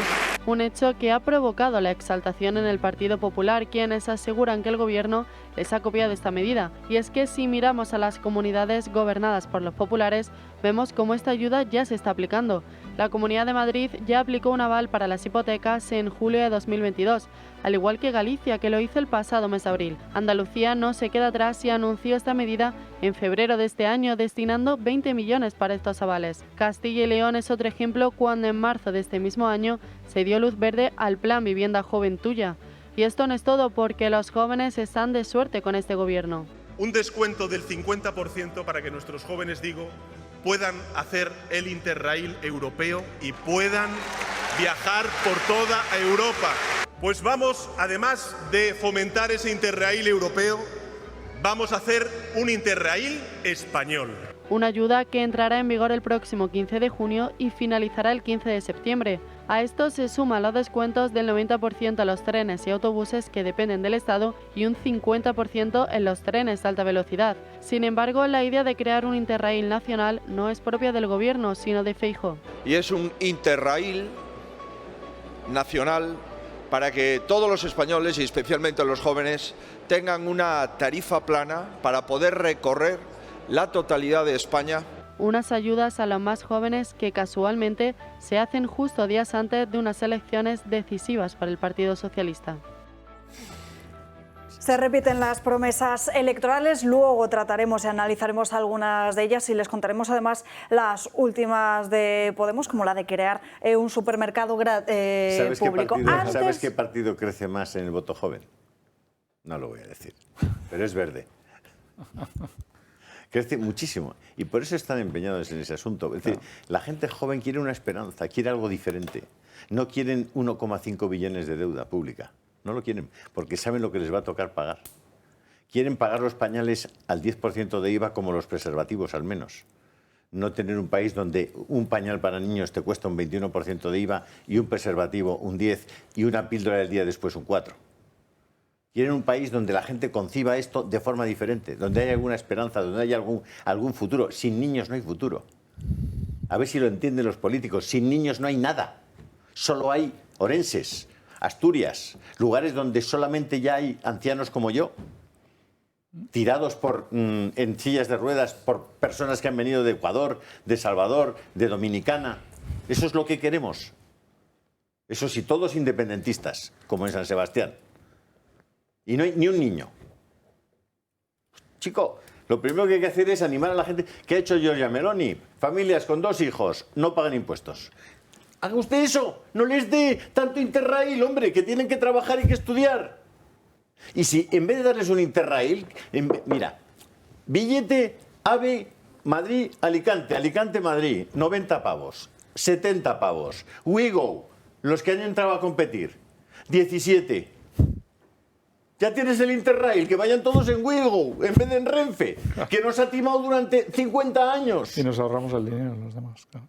No, coger las tarifas, ¿no? Si queréis, oye, ahora mismo, entrar en las tarifas de WeGo, de Hablo, que es la marca barata de Renfe. O sea, Renfe hace una marca para competir con Renfe en la que el mismo trayecto, el mismo billete te cuesta una tercera parte. Oye, vamos a ver, es que ¿qué parte del tema me he perdido? O sea, ¿qué es lo que no he entendido? O sea, ¿cuánto cuesta el viaje? ¿Cuánto cuesta la electricidad de llevar esos vagones y esa máquina de Madrid a Alicante? ¿Cuánto cuesta? ¿Cuánto cuestan los que están dentro? ¿Cuánto cuestan las azafatas? ¿Cuánto cuesta el mantenimiento, la limpieza, el catering, la cafetería? ¿Cuánto cuesta? Porque o cuesta lo que cuesta el Hablo o cuesta lo que cuesta el AVE. ¿Para qué queremos un Interrail? Yo es que... Chico, no es así, ¿eh? No es así, explícamelo. Es un problema de oferta y demanda. Esto ya se ha experimentado en las líneas aéreas. Tú puedes encontrar un viaje, yo utilizo mucho el tren para Alicante. Un día he pagado 19 euros y otro he pagado 43. Van modulando en función de la demanda que tengan en ese momento. Exactamente igual que el low cost en aviones. Y lo mismo pasa en los vehículos, en Bolt, en Uber, etcétera. No es que cuesta el trayecto de Chamberí a Paz de Castilla cuesta exactamente lo mismo en cualquier momento en gasolina, amortización y el sueldo del chofer. Lo que pasa es que van acomodando horas valle y horas punta. Eso...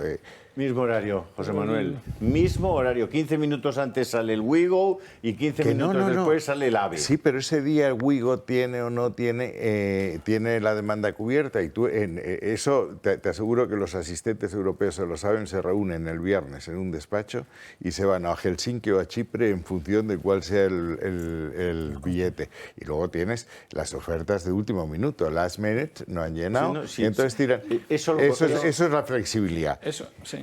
No, No, ese No, es yo el lo que- abuso que ha hecho el Estado teniendo un monopolio durante tanto tiempo. Yo no José tengo la Manuel, menor duda vamos, de que igual los que hay monopolios... abusos de monopolios, y los ha habido en el sector aéreo y en otros sectores. Ahora mismo hay abusos de monopolio en otras muchas cosas en España, o de duopolios que están abusando del personal. Pero en el caso del tren es... Vamos, es clarísimo. Solo añadir una cosa. Yo creo que ya está bien en esta vorágine de elecciones políticas de darle chuches a los jóvenes, chuches electorales. Lo que necesitan los jóvenes es trabajo. Oigo muy poco de propuestas de cómo cambiar esta sociedad, cómo cambiar esta estructura de este país, cómo hacer que se genere trabajo para los jóvenes cuando tenemos una barbaridad, un 30 o algo así de paro juvenil, casi 40 y en algunas ciudades 50. Ese es el problema que tienen los jóvenes. Los jóvenes quieren ir gratis a Alicante, pero antes quieren ganarse el dinero para ir a Alicante y quieren vivir solos en un apartamento y no con 12 o en casa de sus padres. Esto no tiene ningún efecto electoral. Entonces, estos son chuches electorales. Estoy de acuerdo. Luego la gente vota quien le da la credibilidad de Pedro Sánchez es ninguna. Por lo tanto, puede prometer lo que quiera. Elecciones para el 28 No nos vas a de dejar mayo. seguir discutiendo sobre esto. Es que tenemos 35 minutos todavía, tenemos 2 entrevistas pendientes y Ana Bullos, Crónicas de Manicomio. Oye, Buenas tardes, Ana. Fujimori era un demócrata revolucionario al lado de Alba. Pero es que además es otro monopolio del que también hay que hablar, como es el tabaco, porque ha sacado cigarrillos electrónicos con forma de dibujos animados para niños de 8 y 9 años. Un hecho que ha sido denunciado por varias personalidades y organizaciones internacionales en el Congreso Europeo sobre el Tabaco que se celebró en Madrid la semana pasada. La industria tabaquera ha decidido ampliar su rango de clientes utilizando no solo sabores más atractivos como la sandía, vainilla o el plátano, sino con cigarrillos de diseño cada vez más sencillos y elegantes. Por internet podemos encontrar desde cigarrillos electrónicos con forma de USB hasta vapeadores decorados con figuras de dibujos como Bob Esponja, los Minions o juguetes para niños. Así lo ha criticado también Andrés Zamorano, presidente del Comité Nacional contra el Tabaquismo en el Congreso Europeo.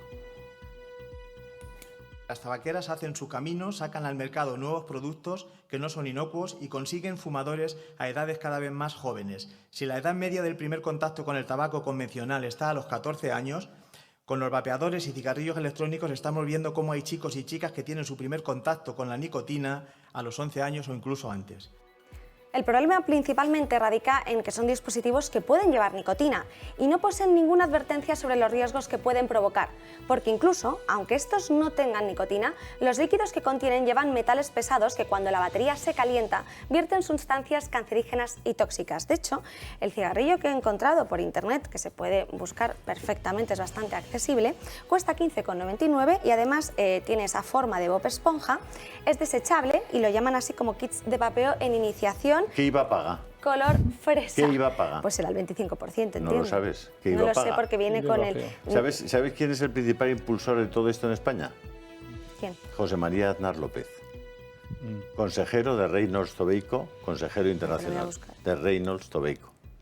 Y es quien está haciendo viajes constantemente a diversos países, podemos explicar muchos de ellos, pidiendo por favor que se suavice el trato fiscal a las tabaqueras en el tema de los vapeadores. Claro, no están contando que efectivamente, tal como dice este señor y como dicen los médicos, esos vapeadores son muy peligrosos para la salud. Y es más... Y están aplicándoles una fiscalidad porque hay expolíticos viviendo de convencer a otros políticos en activo de que les hagan una fiscalidad mucho más light a estos productos. El tema está en que este vapeador, por ejemplo, que tiene hasta 7.000 bocanadas, tiene un 3% de nicotina, de sabor a fresa. O sea, está Y es para niños de 9 años. O sea, no es que sea para niños de 9 años, es que está dándose un formato, claro, es lo que están intentando decir, porque aquí el Ministerio de Sanidad, por ejemplo, ha dicho que iba a modificar el Real Decreto en vigor actualmente, pero lo que denuncian es que ya no solo se pueda denunciar un determinado producto que se pueda comercializar para un determinado público, porque está claro que aquí tampoco pone un límite de edad, pero es evidente el público al que va destinado cuando pones un muñequito de Bob Esponja. Porque Bob Esponja está hecho para niños pequeños. Son dibujos animados, chuches, pero por ejemplo, claro, pero por ejemplo, has dicho la industria tabaquera. Sí. Claro, con ese genérico y Bruselas ha dicho, ¿no? ¿Quién puñeta de la industria tabaquera? Porque yo creo que el 80% de españoles cuando vean la marca se van Mira, yo lo he buscado por internet, lo puedes encontrar en Vapes Shop. He intentado ver exactamente quién era el dueño. Supongo que esto será una especie de marca, o sea, multimarcas que tienen varios, porque no viene exactamente quién es. Pero lo que decía también Andrés Zamora en una entrevista que tuvo en Cadena SER es que lo venden incluso en cualquier bazar. Por ejemplo, él lo encontró en Murcia. Estos chismes. Entonces, como si te compras sí unas chuches, claro, vamos. Pero es curioso que, por ejemplo, tú vas a un bazar, aunque sea el más chino de todos los chinos, y coges un juguete que no tiene la aprobación de no sé qué cantidad de autoridades y les cae un paquete. Sí, la FDA, por ejemplo... entonces, si se vende esto en un bazar, es que las autoridades españolas, claro, no sé cuáles, les resbala que se venda. El tema está en que lo que hacen siempre es como modificar un poco la ley que está en vigor para evitar o limitar determinados productos, que es lo que hizo la FDA el año pasado, que emitió cartas de advertencia a empresas que vendían unos 15 cigarrillos electrónicos con forma de juguete. Pero lo que denuncian estos colectivos y estas organizaciones, y por eso se hizo esa conferencia, es para que se cambie la ley, para que no solamente se limite ahora, pues que no salgan de Bob Esponja, ¿no? Ni de Bob Esponja, ni de los Minions, ni de Tomb Raider, ni de nadie. Sí, Philip Morris International. También es uno de los consejero José María Aznar López. Claro. Entonces no es la En fin, Ana Gullo, muchísimas gracias por estas crónicas de Manicomio. Nos vamos a la última pausa de publicidad del día de hoy y a la vuelta más asuntos. Ya menos cuarto me voy.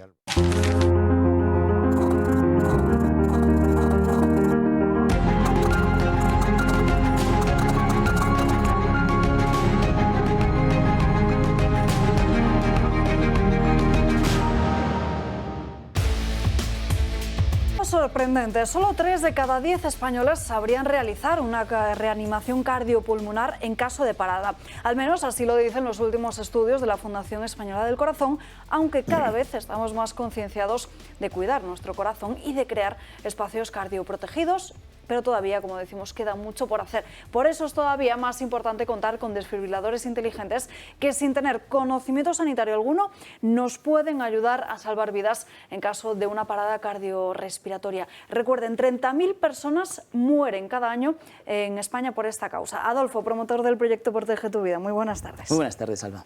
Bueno, recuérdanos un poco cómo funciona este desfibrilador, porque ya nos has comentado en muchas ocasiones que no necesitamos tener ningún conocimiento previo. Efectivamente, además es que hacer una reanimación cardiopulmonar no solamente hay veces que no se sabe hacer, sino que en esos momentos te pones nervioso, ¿no? Igual es un familiar en tu mismo hogar, un compañero de trabajo, con lo cual teniendo un desfibrilador la cosa cambia completamente. El desfibrilador, su uso es muy sencillo, ya que es un dispositivo que está pensado para que cualquier persona lo utilice. Es sacarlo, es darle un botón, él empieza a hablar. Paciente adulto, solicite asistencia médica. Retire la ropa del torso del paciente para dejar la piel al descubierto. Tire de la lengüeta verde para sacar los electrodos. Bien, esto es lo único que tenemos que hacer, tirar de la lengüeta, tiramos de esta lengüeta y salen 2 electrodos, que realmente si lo vemos son 2 pegatinas. Es decir, que viene el dibujo donde colocarlas, una en el lado derecho y otra en el izquierdo.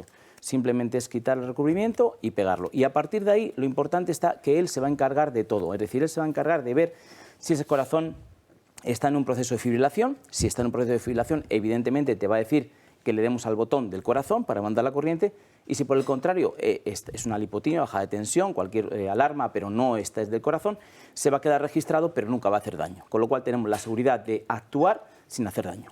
Adolfo, ¿dónde lo podemos encontrar y con qué ventajas? Pues bueno, tenemos un teléfono que tenéis en pantalla donde vosotros, los televidentes del Toro Televisión, vais a tener un 30% de descuento, pero sobre todo llamar e informaros porque ahí os podemos explicar todo muy bien. Es un teléfono totalmente gratuito, el de Protege tu Vida, 900-730-061, y esperamos vuestras llamadas para que tengáis en vuestra casa, vuestra comunidad de vecinos o vuestro trabajo cardioprotegida. Y para salvar todas las vidas posibles. De los partidos políticos, el 28 de mayo sería muy importante que tuvieran instalados estos desfibriladores, porque puede haber mucho problema sorpresas cardíaco.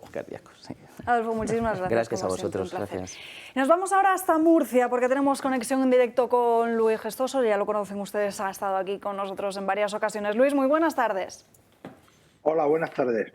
Ahora hablamos de diferentes cuestiones, pero esta mañana leía una entrevista a Fernando López Miras que decía que él prefería no tener que gobernar en coalición, pero sin embargo las encuestas sí apuntarían a que para que gobierne necesariamente el PP tendría que pactar sí o sí con Vox.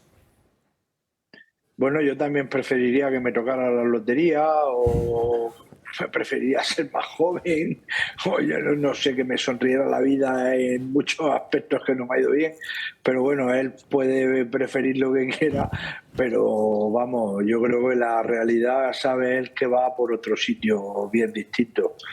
Todas esas cosas que están diciendo de vender la piel del oso antes de cazarla, bueno, pues está muy bien, pero al final hay que respetar que los que tienen que votar pues son los murcianos en este caso y todos los españoles, y bueno, hasta el último momento pues ya veremos.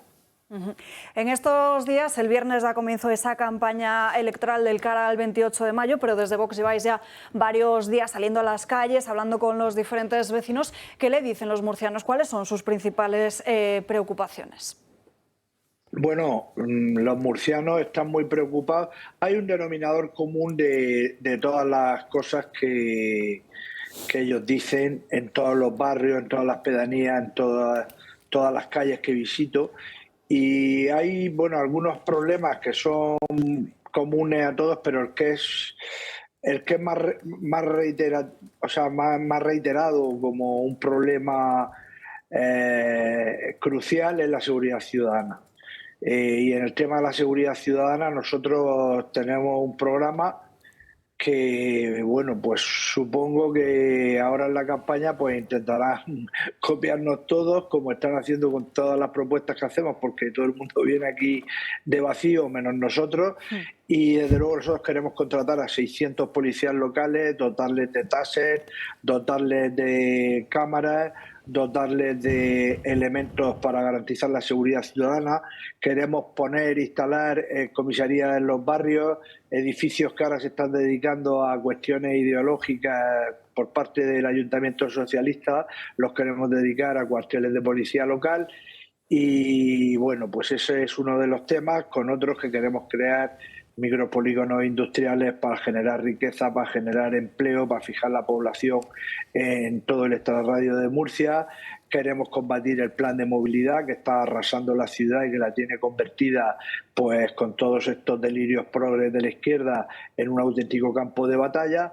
Y bueno, pues junto a eso pues vamos a intentar, digo intentar porque nuestra intención es bajar todos los impuestos al máximo, pero nos encontramos con un problema que es la situación en la que tanto el gobierno del PP como en los 2 últimos años el PSOE han dejado las arcas públicas, pues porque además están viniendo condenas por unos convenios nefastos que no quiso cumplir el ahora candidato del PP, y que están condenando al ayuntamiento pues a la ruina, como son los convenios de la zona norte, que ya hay una condena de 26 millones al ayuntamiento y esa condena puede llegar a los 100 millones. Por eso digo que aquí queda todo un poco en almoneda, pero desde luego nuestra intención es esa, y también pues crear zonas verdes, traer a Murcia un torneo de la Master 1000, o sea, un Master 1000 de la ATP en una escuela municipal de tenis que queremos construir, aprovechando el boom de Carlos Alcaraz, pues para que los niños pues que quieran imitarlo pues puedan jugar libremente y a unos precios muy asequibles al tenis. Y bueno, pues tenemos así a grandes rasgos, también queremos crear un gran parque que haga de pulmón verde, bueno, de sumidero de CO2, como dicen los progres, en Murcia para todo el municipio, en una parcela municipal que hay, que tiene unos 400.000 metros cuadrados. Y todo eso lo vamos a presentar este viernes en una rueda de prensa que daremos. Pero sobre todo lo importante que de lo que nosotros vamos a hacer, con diferencia de los demás, es que nuestras propuestas electorales, lo que hemos ido prometiendo por barrio y pedanía, lo vamos a hacer en unos presupuestos que serán lo que presentemos a prensa el viernes, y serán los presupuestos de Vox para 2024 que llevaremos al Ayuntamiento de Murcia, espero, cuando yo sea alcalde. Le pregunta Julio Ariza. ¿Qué le puedo preguntar? Que usted tampoco quiere gobernar en coalición con nadie, ¿no, don Luis? Hombre, yo quiero gobernar solo, lógicamente, pero bueno, si luego me tiene que ayudar el Partido Popular o lo que sea, pues ya veremos. Lo que está claro es que votándome a mí es una garantía de que ni va a votar la izquierda, ni sus delirios progres van a volver al Ayuntamiento de Murcia. Eso lo pueden tener por seguro. Y ya, pues, ¿qué pasará? Pues ya nosotros, desde luego, vamos a gobernar en función de lo que nos digan los ciudadanos y desde luego, por otro lado, pues tampoco quiero decir vamos a regalar los votos, porque igual que hicimos en las negociaciones que todos recordarán del gobierno de Murcia de hace 4 años, pues ahora, no vamos a regalar ni un solo voto, porque lo primero que hay que tener es respeto por nuestros votantes y desde luego nuestra intención, lógicamente, es salir a ganar, que es a lo que hemos salido, y la prueba es que se está pasando buena parte de los cuadros que tenía el Partido Popular en pedanías, se están pasando. Ustedes han tenido una incorporación de 200 personas en un acto de la semana pasada, si no estoy mal informado, que son gente de Ciudadanos que se ha pasado a Vox con armas y bagajes. Del Partido Popular. Ah, del Partido Popular. Del Partido Popular, una veintena de Ciudadanos e incluso una vecina del PSOE, si no me equivoco. Exacto, 200, sí, una alcaldesa pedánea del PSOE también está harta ya de todos estos delirios climáticos que le han afectado a su pedanía y bueno, ha pensado que la única forma de combatirlo con buen criterio es Vox. Y entonces, pues mira, todo aquel que está contra todos estos dogmatismos climáticos y contra toda esta ideología de la izquierda, pues que persigue el sentido común y que lo único que pretende, la gente que sencillamente lo que pretende es una vuelta a la normalidad y a hacer las cosas como siempre se han hecho, y que ame a España, pues es bienvenida a Vox, porque esto porque puede parecer ridículo, bueno, pues ya estamos viendo lo que es. Se han pasado unas 230 personas y más que están viniendo, especialmente de barrios y pedanías, pues que están hartos de que les tomen el pelo, de que les engañen, y fundamentalmente eran del Partido Popular y, como muy bien ha dicho, pues también eran de Ciudadanos, son unos 15 y otros más que han pedido incorporarse a cambio de nada.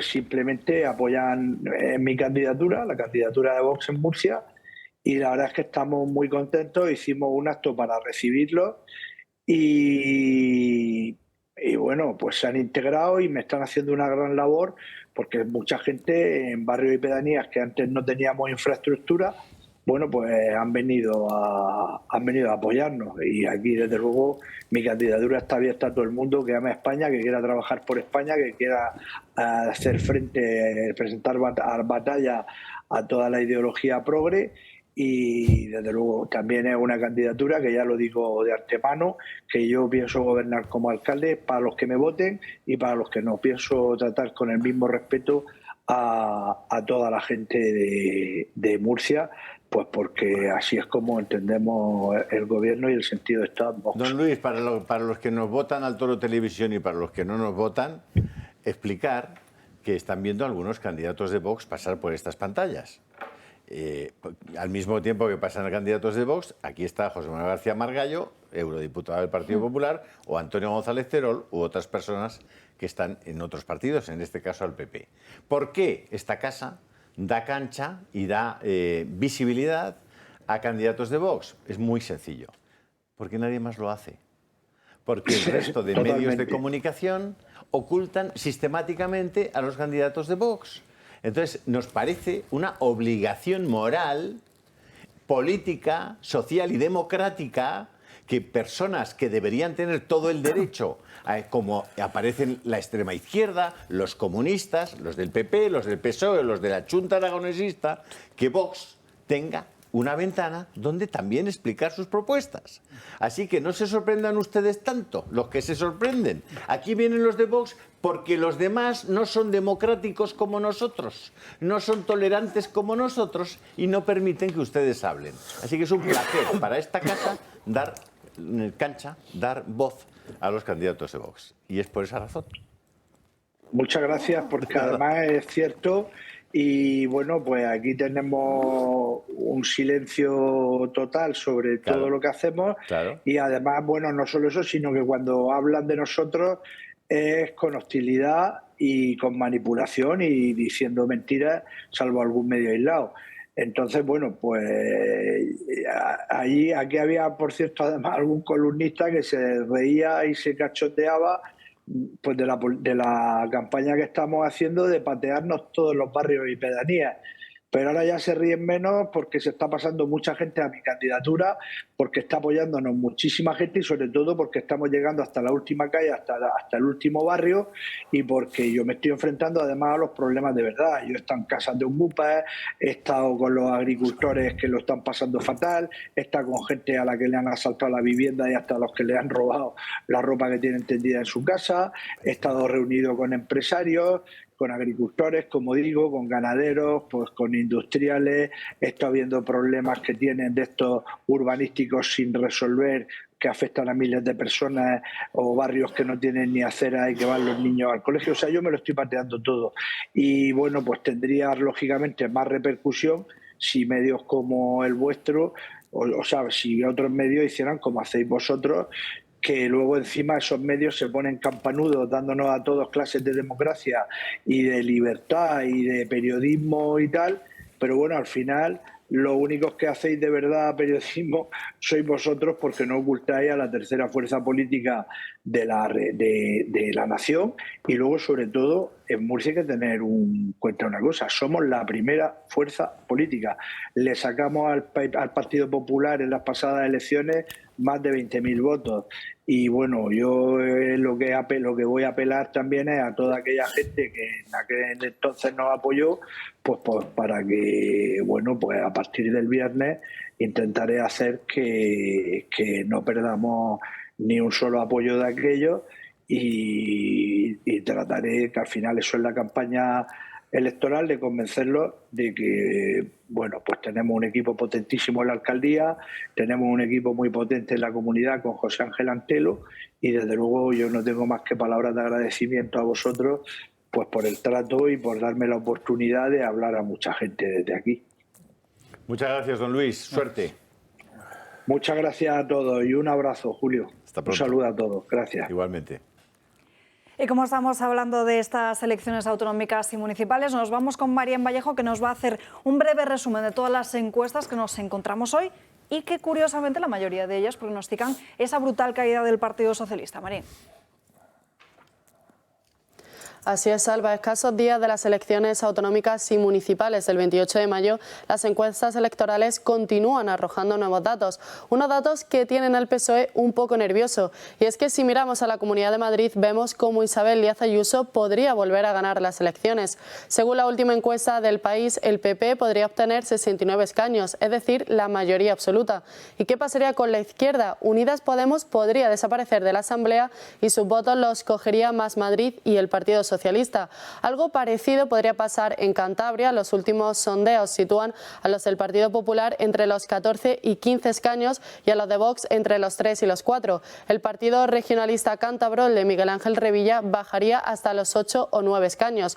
Por lo tanto, la derecha conseguiría la tan ansiada mayoría absoluta y la formación de Revilla solo la alcanzaría si Unidas Podemos logra entrar en el Parlamento, ya que hay que recordar que en 2019 no logró ninguna representación. ¿Y qué pasaría en la Comunidad Valenciana? Ximo Puig podría volver a formar gobierno, pero por la mínima. Eso sí, el Partido Popular conseguiría ser la primera fuerza. En esta comunidad, además, hay que destacar otro dato más. Todos los partidos subirán en escaños menos Unidas Podemos. Y es que el poder del PSOE en algunas autonomías, Alba, parece que pende de un hilo. Gracias, Marién. Y entre cosas como estas, vemos otras cosas que hace el Partido Socialista, como la de la vivienda, Julio. No, hombre, en el tema de la vivienda, yo es que, chico, vamos a ver. Si tú pagabas por una hipoteca una mensualidad hace 2 años de 450 euros al mes, hoy estás pagando más de 700. Ahora aplícale un sueldo normal y dime qué suponen esos 250 euros más en una hipoteca pequeña. Muy pequeña. ¿Qué suponen para una familia con la subida de los tipos de interés? Entonces me dirán, bueno, pero la subida de los tipos de interés es una cosa pues que ha venido pues por la guerra de Ucrania. No, les están mintiendo. La subida de los tipos de interés es una consecuencia del endeudamiento y de haberle dado a la máquina de hacer billetes. ¿Y por qué le hemos dado a la máquina de hacer billetes y por qué nos hemos endeudado? Porque aquí estamos gastando el dinero en lo que no debemos gastarlo y nos hemos ido a déficits públicos que no se deberían haber aceptado nunca. La inflación es la consecuencia del manirrotismo, de la forma de concebir el gasto público que han tenido los gobiernos que hemos tenido aquí. Debemos 1,5 billones de euros. No hay quien pague esa deuda. No hay quien la pague. Es simplemente insostenible. Y la inflación, por la que efectivamente Margallo decía, bueno, es que es la weimarización, es recordar la República de Weimar en Alemania, en la que se producen inflaciones que no había carretillas suficientes para llevar los billetes de los marcos que no valían absolutamente nada. No. Aquí eso lo temen efectivamente, pero deberían de haber temido antes el endeudamiento. Deberían de haberse puesto a pensar cómo gastaban el dinero. Deberían haberse puesto a pensar cómo la sanidad que cuesta 100 podría costar 70 o podría costar 80 en vez de 100 si se gestionara bien y sin ideología. Y que la educación podría costar 80 en vez de 100 si se gestionara y solamente con el ahorro de no aplicar la ideología al gasto público en sanidad y en educación, no nos habríamos endeudado. Si además no hubiéramos duplicado con las autonomías algunas funciones entre el Estado y las comunidades autónomas, no nos habríamos endeudado y no tendríamos inflación. A ver si lo entendemos. La inflación es producto de la irresponsabilidad y de haber gobernado como manirrotos los gobernantes que hemos tenido. Eso es lo que hay. Yo quería añadir una cifra a lo que acabas de decir, que es absolutamente cierto. Desde que llegó Sánchez ha incrementado 1/3 la deuda española. 1/3. Es que se dice pronto, es 1/3 más. Y esto representa 144.000 euros por minuto. 200 millones de euros al día nos está endeudando Sánchez en este momento, ¿no? Y eso es tremendo. Y luego de la ley de vivienda, quiero decir una cosa sobre el tema de cómo están diluyendo completamente el derecho a la propiedad de los españoles, ¿no? El problema que hay en este momento con las leyes, con los desahucios y con los inquilino ocupas y con los ocupas es muy grave. Yo estaba viendo, por ejemplo, cuando tú buscas ahora un abogado porque tienes un problema de inquilino ocupa, todo lo que te sale son abogados que defienden precisamente al inquilino ocupa, no a ti para recuperar el este. Lo cual quiere decir que si la mayor parte de los abogados están yendo ahora a la defensa de los que están actuando de manera ilegal, es que la ley les ha dado espacio para ganar dinero en ese ámbito. Yo me refiero que esta ley lo que hace es ampliar las posibilidades de abogados que defiendan a los ilegales. Hablando de ocupación... Y no te encuentras casi abogados que te defiendan a lo mejor cuando tienes una simple propiedad. Hablando, de muchísima gente. Hablando de ocupación, no sé si habéis visto unas imágenes que se han empezado a hacer virales este fin de semana de Bonanova, en Cataluña. Ahí los están viendo, donde distintos ocupas se les puede ver ataviados con cascos, pasamontañas y armados con palos y hachas, atemorizando una noche más a los vecinos de Bonanova. Bonanova es un barrio alto, lo que se llama. Pues mira. Además es un barrio una alto. Zona socioeconómicamente altita. Pues mira los ocupas. Si yo quería, de lo que habéis dicho, hay hoy un texto de Diego de la Cruz que titula exactamente... Diego Sánchez de la Cruz. Sí, titula Feijóo se centrará en gastar mejor y no subir impuestos. Yo le encuentro un déficit a este texto. Gastar menos, ¿no? Exactamente. Sí, me parece que sería ideal si pusiera gastar menos, gastar mejor y no subir impuestos. Porque si solo se trata de gastar mejor, vamos arreglados. Y es lo que van a hacer. Y ya me gustaría que hicieran eso, también es verdad. Además, cuando aquí hablamos con José Ramón Riera, siempre eso sale el tema de la segunda derivada, que es más importante que la primera. Es decir, si gastas menos... No si gastas mejor, si gastas menos, que puedes llegar a gastar 80.000 euros menos, eso quiere decir que puedes quitar el déficit y entonces pagas menos intereses por lo que has quitado. Con lo cual, todo ahorro genera mucho más ahorro, que es la segunda derivada. Multiplicador. Pues yo voy a dar una idea a nuestros espectadores para gastar mejor, que es hacer que esta televisión sea más fuerte. Con esos SMS al 28088 o con una transferencia, con una donación, una pequeña donación a esos números de cuenta corriente. ¿Por qué? Porque conseguirán que mucha gente apueste por una fiscalidad más baja, que mucha gente apueste por una sociedad mejor y más justa. Y eso se hace generando opinión pública. Y la opinión pública se conforma fundamentalmente con la televisión. Y esta televisión hace un trabajo fundamental desde ese punto de vista. Contribuir a esta televisión es contribuir a encontrarte luego, para ti, una sociedad mejor. Y por eso yo les animo hagan todo lo posible por apoyar a esta televisión. En la medida en que ustedes pueden, por supuesto. Pueden hacerlo con un mensaje con la palabra toro al 28088 en alguno de esos 2 números de cuenta que están viendo en sus pantallas o en la página web del clubdeamigos.eltorotv.com en la pestaña Donar. Y además, antes de despedirnos, que si 21, 22 y 23 de junio, Valle de los Caídos. Que se vayan apuntando ya en el Club de Amigos, que van a pasar ahí 2 días con Quintana Paz, con Alejo, con Horcajo, con Francás, con todos. Bueno. 21, 22 y 23 de junio, Valle de junio, ¿no? ¿Es de junio? Sí, junio. Valle de los Caídos. Apúntense cuanto antes, porque el año pasado muchos se quedaron sin plazas. Yo, por ejemplo. Tú, por ejemplo. Alba, que te he cortado. Es que ya no sé si nos da tiempo a meter ese vídeo que teníamos. Sí, a ver si lo podemos ver. Venga, adelante. Adelante. Una de las cosas que le pregunté es que le dije, entiendo, pero no lo entiendo. Los niños. Todavía tengo un problema con esto. ¿Tienes que explicarme esto? Y él dijo, bueno, lo primero, lo estás mirando de la manera equivocada. Y dije, ¿qué quieres decir? Y él dijo, bueno, ellos no definen a los niños como tú. Ellos no definen el mundo de la forma en la que tú lo haces. Las elecciones a las que te enfrentas no son sus elecciones. Ellos tienen una mirada completamente diferente. Yo dije, bueno, está bien. ¿Cómo lo ven? Y dijo, para ellos, todo lo definen por su propósito fundamental, que todo lo consume. Y dije, ¿qué es eso? Y dijo, derrotar a Dios. Porque este es el momento, me refiero a que para ellos se trata del Dios real. Los verdaderos dioses son ellos y Satanás. Entonces dijo, los niños son lo más cercano a Dios en la tierra. Porque somos creados a imagen y semejanza de Dios. Desde el momento en el que somos creados, no hemos tenido tiempo de ser corrompidos y desviados. Entonces, para ellos, cuanto más joven eres, más cerca estás a Dios. Y así, pueden infligir un mayor dolor a Dios. Cuanto más puedes hacer sufrir a un bebé o a un niño pequeño, mayor es la victoria sobre Dios. Y esa es la única consideración para ellos. Fuera de eso, nada existe.